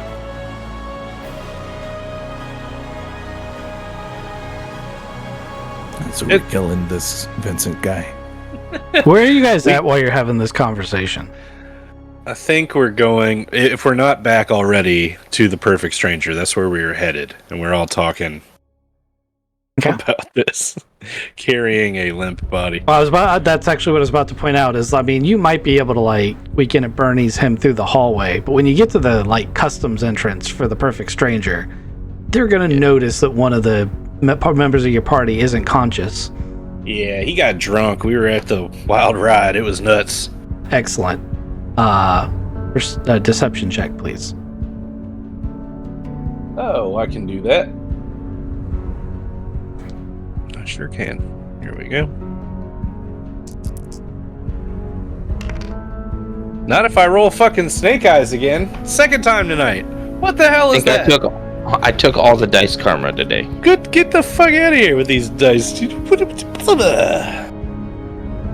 That's a 3 total. So, there's a nice police officer who's running the thing, and he does the scans, and he actually looks like he's buying your story, and then he scans Vincent, and you can hear the scanner go beep, beep, beep, beep, beep.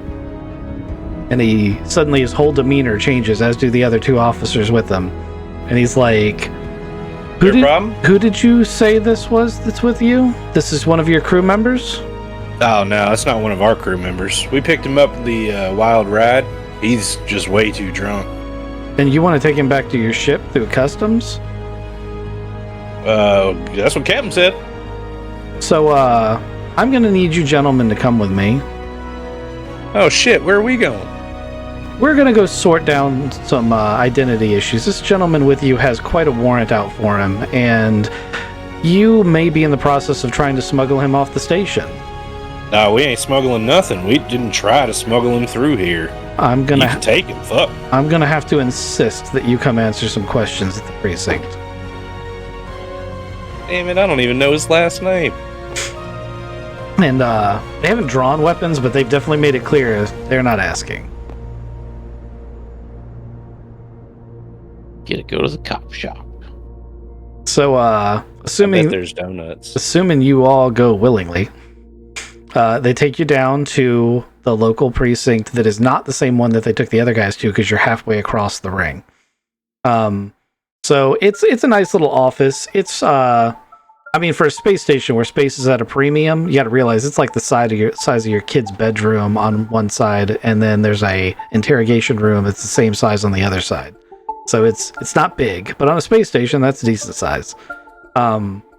So you guys are all shoved into the same room. There's a bench that lines the wall all the way around, an interrogation table in the middle.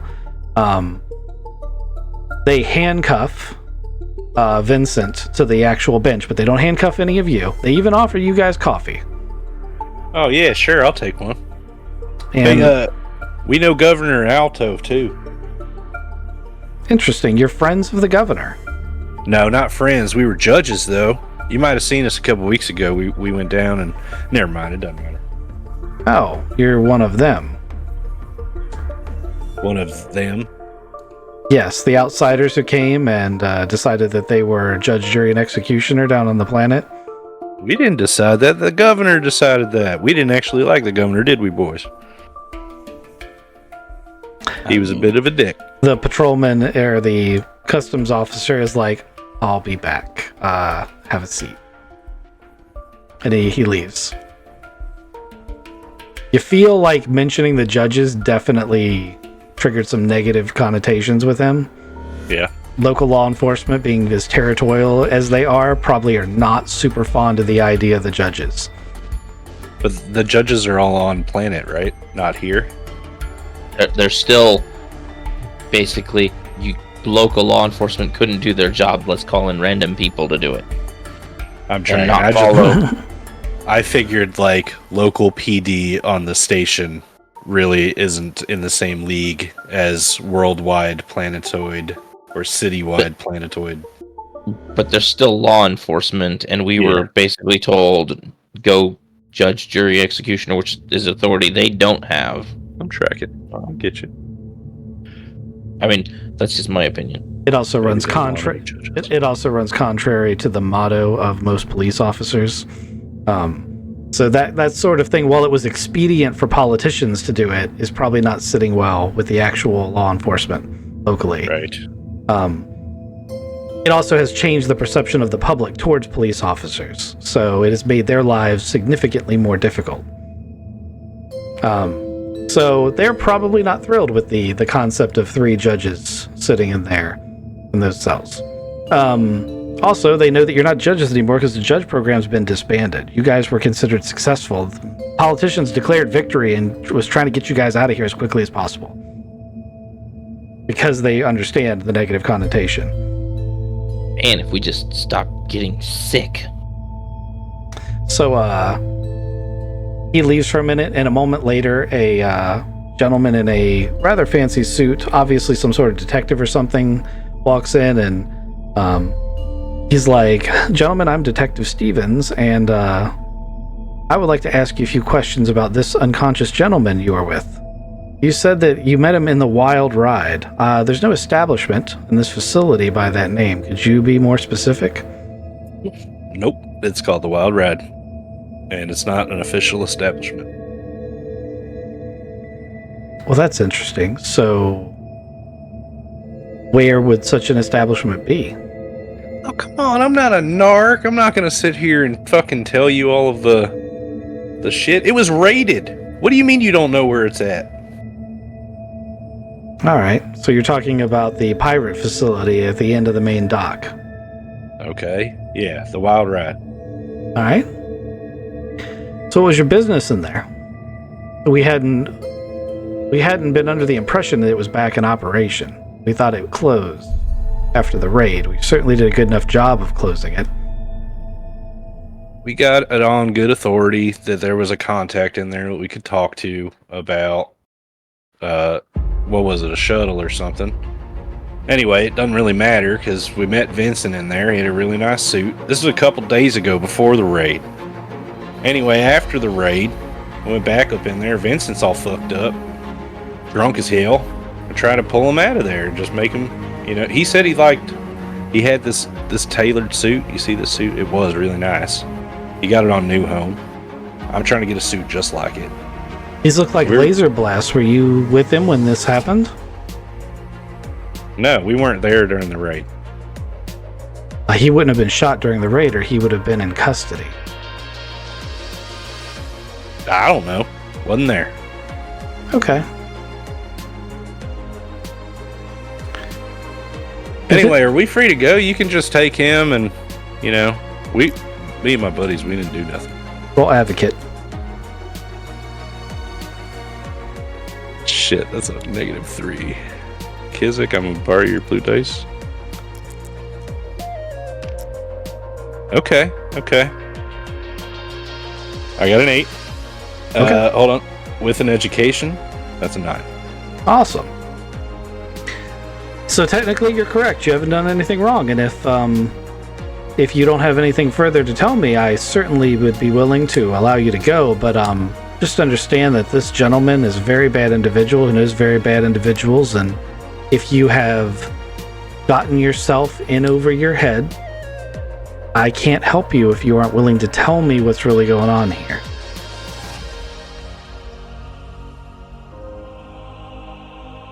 You work with the Valentine Agency at any time? Off and on. As a general rule, they tend to do individual expediencies that are extra legal. They're very careful not to break local laws whenever they can avoid it. But every once in a while, we have a run-in. This might be one of those, Detective Stevens. And I might be telling you as much as I could possibly tell you. I could also tell you that maybe right now, back at that little pirate den, you might find an actual pirate. It's good to know. I'll give you an option. You can stay here while I follow up on that, or you gentlemen have, as you said, you've done nothing wrong, and you are free to go if you would like to. You know where we're at. Does that mean you're going back to your ship? Yeah. I look at the captain. I've said too much. The detective walks out and he says, "The offer stands. We can set you up here. No, it's not super comfortable, and until we investigate this lead, or you can head off on your own." And if we're not being detained, we're gonna leave. And he walks out and he leaves the door unlocked, and you guys leave, and the only thing they do is they check to make sure Vincent's still cuffed to the bench. And you guys walk out of the precinct. As you're walking out of the precinct, you see Detective Stevens with 4 other officers putting on polycarbonate armor and hoisting stunners and laser rifles. Oh shit. It's going down. I hope they catch him. He'll be long gone, I bet you. Pirates are always one step ahead.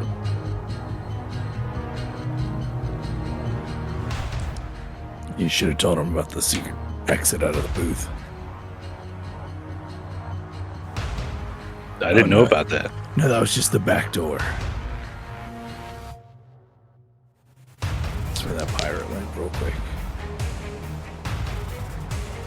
All right. We're still transferring information, still copying a data core that's in my head. That interrogation actually took long enough that a couple things are going to happen. First off, the proximity of the ship has increased the signal, and you do finish transferring over the data from the data wafer. Data wafer is like a thumb drive, data core is like a suitcase, so, those aren't interchangeable. Just keep that in mind for later. How about I knew what you meant? And Vincent's going to wake up. Not too thrilled to be in a precinct handcuffed to a bench. But we're not there to hear it, so. Yeah. He's probably cussing us, though. What do you guys want to do? You made it back to your hangar. Can you check in with Liza and see what else? Yeah. Have they started decoding the data wafer? Yeah, so pretty much as soon as it was downloaded, Bob is like, ding, chicken's done. And he's like, okay, so this has a ton of good information on it for your objectives. First and foremost, from Luca's perspective, being it was very well logged communiques between Larry Cameron and Natalia Mann. The downside is that having access to station security, they knew they were talking because it was a quote-unquote undercover operation. So we're not sure how much that is going to help us. Several of Vincent's other contacts, though, could be useful. Apparently, Doubloon has been smuggling stuff in and out of the station, and part of the reason he's so upset is that his shuttle was used as one of the racing vessels without his permission. It no longer exists. Huh. You know, it'd be really fucked up is if we sent that Detective Stevens all of the cache locations. That'd be pretty funny, wouldn't it? Because then they would know all of them forever, right? We wouldn't get paid, but that's probably the right thing to do. It would definitely set things right. At the point we're at, I don't think we're getting paid anyway. Yeah, so burn the world down. If no one can get it, at least give it to the good guys. Let's give it to the Valentine Stacy. The broker. We do still need to saddle up with Stacy for the Blue Angel. All right. I'll give her a call.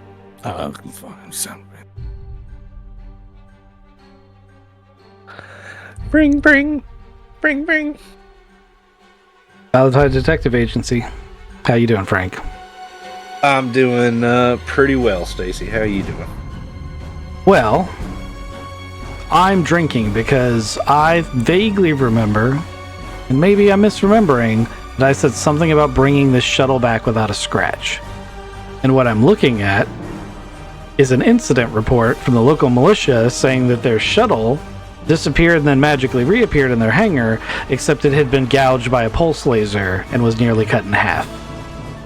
And the contact that I used to get that is probably looking at least losing his job, if not being completely criminally charged with theft of a shuttle. A contact I've cultivated for years. Luca did fly that thing. It's not all his fault either. And maybe, just maybe, I have some news that might alleviate your stresses. Chance, it is okay for me to... Yeah, I think this is... Okay, so, Stacy, there is some caches around the station that are being... they're packed right now with pirate treasure and other things. There's a lot of them, actually. And you could use that knowledge for leverage, to benefit yourself in alleviating our fuck up there with that militia ship. Okay. Even though I'm not going to get paid for it because the local media is reporting that Larry Cameron killed him, were you responsible for killing Carnage? Yes. So you blew up that fuel station? Yes. I did.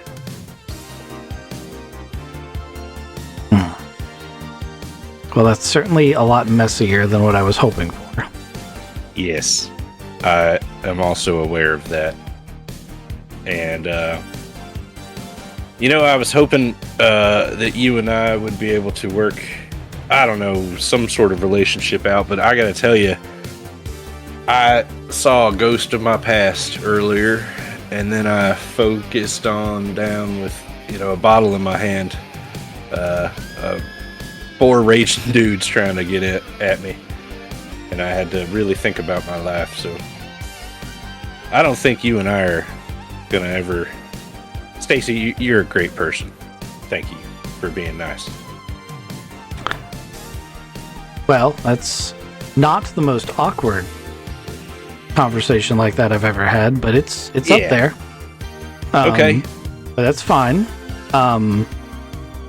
Wasn't really interested like that, but it's sort of getting over someone. Anyway, And I can also understand the shock you're probably in after, you're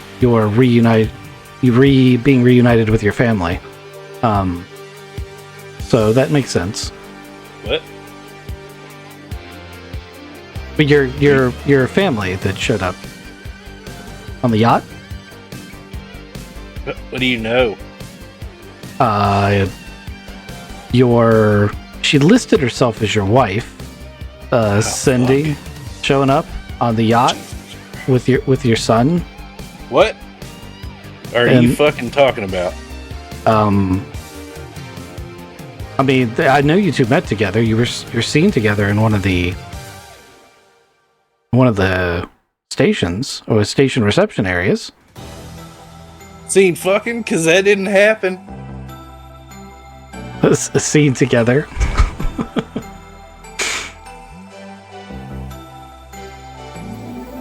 I'm very confused. Stacy, none of that is true. She's not my wife, and I do not have a kid with her, I don't think. God. I couldn't find a marriage license, but out here, that was not really that big of a surprise. As far as the son thing, I just assumed that's what you guys were talking about. Oh, God. Frank pulls the bottle of whiskey out. Anyway, Stacy, here's all these caches. I gotta go. Okay, so she accepts that. She's gonna do what she's gonna do with that. What are you guys gonna do? We were all on the ship, and he tried to kind of look away to hide things. And so first, I was super shocked. He blew up the station, and we said yes. And then I heard "Father," oh my goodness, that can't be true, and a bottle of whiskey show up. So we only got half of that conversation. Did you have it on speaker? I'm one of those awkward people that probably would have had that on speaker. I mean, you can have it on speaker in your head wherever you guys are, because you guys have that set up. Yeah. Let me just. It's not great. Let me just, group chat this. Yeah. So yeah, you could hear it. You heard everything. So you did the blowing up of the gas station thing on top of? On top of what? On top What of, else have you heard? On top of sticking your dick in crazy. On top of Cindy? Oh yeah, Cindy. Okay. Look, Frank Knowles has a lot of buried skeletons. So when you're you got to pick and choose which ones. So I have a question for you then. How old's your son, and how long ago was your honeymoon? This is impossible. This is what I'm trying to tell you. It's been 6 years. How old's the kid? If I knew I had a kid, I'd tell you. It's been 6 years, so the kid's Were you cheating on Gaston? Gaston is not my husband. Then why'd you have a honeymoon? I'm so confused. Not really. I shouldn't have to explain my past. So it's all about the here and now. You're right. You shouldn't have to explain your past. I'll just call Cindy. I'm sure she'll explain your past. I'm going to have to go talk to her anyway, so why don't you just come down there and we'll watch this carnival explode together. We get to meet your son. I'm so happy. I'm going to have to go in there and face the truth. It's not even the truth. There can't be the truth. I can't handle the truth. I'm going to take this extra bottle of whiskey that you had in your pocket. Watch that little bastard be half Vargar. Do you have Vargar in you? No. Well, that'd be good for you then. I mean, that's pretty easy. But then he's a billionaire. Vargar billionaire. Little bastard's gonna be like Richie Rich. Fuck. All he's known is wealth his whole life. I can't be his daddy. So Frank's got a kid. ... Yeah, I doubt that. I feel like cheating on Gaston. I feel like that's also a good like stopping point. There's one thing I'm going to resolve, which is that the contents of that one cache are going to make it to you guys. So like the crate of guns and the rest of the whiskey case and the treasure, and it's just going to mysteriously show up being loaded onto your cargo bay. Oh, no shit. Just one of them, but just one of them is going to be in hard currency of gold and gems and such, about 150,000, plus the gun crate, plus the whiskey, which is only about half a case at the rate you guys are going through it. So, little thank you from the Valentine brokerage as they realize that they just hit the gold mine. Luke is drunkenly explaining to the steward droid, this is whiskey. This is that. That's bottom shelf. This is top shelf. I mean, you could just about buy a new ship with that Deneb whiskey if you hadn't drank it all. Oops. So I do have to ask, because I'm really tickled about this whole thing. Ghost, did you ever think when you made that casual thing where I was like, so are you going to have sex with a maid back during the training episode we had when you were first rolling this character, that it could ever have dominated out into this scenario?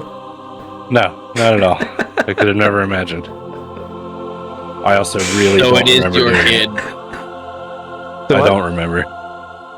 So we, the only things we remembered about it was that you did have sex with her, and that she was like super obsessed with you, but we couldn't remember all of the details. But I did find enough of my notes to piece enough of this together. I also decided to make her be like the sole beneficiary of like a bunch of the insurance.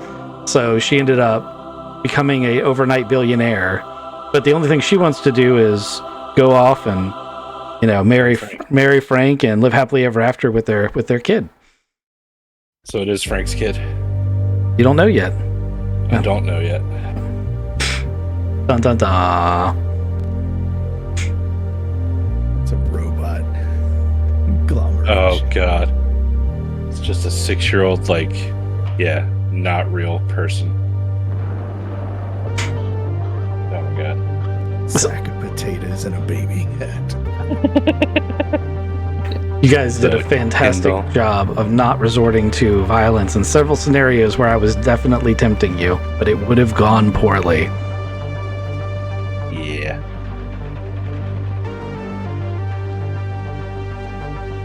All right. Captain single-handedly caught 4 guys with a lighter. Yeah. Yeah, that was awesome. I mean, that was like a +9 at the end. Yeah, I can't complain about my rolls anymore. I took all your shit luck. Yeah, you did.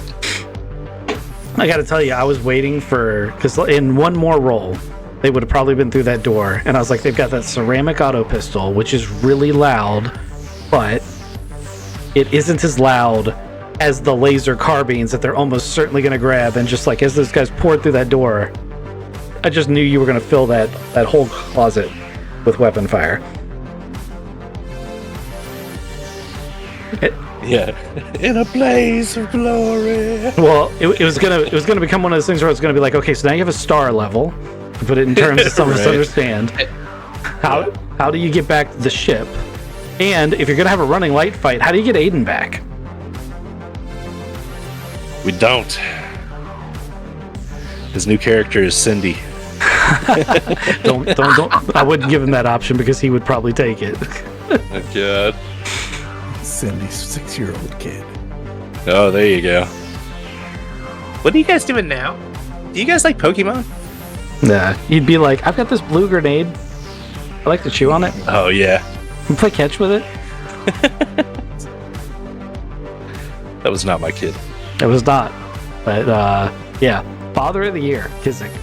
Right. So anyway, thanks everybody on the stream for stopping by. I appreciate it, and we'll see you next time.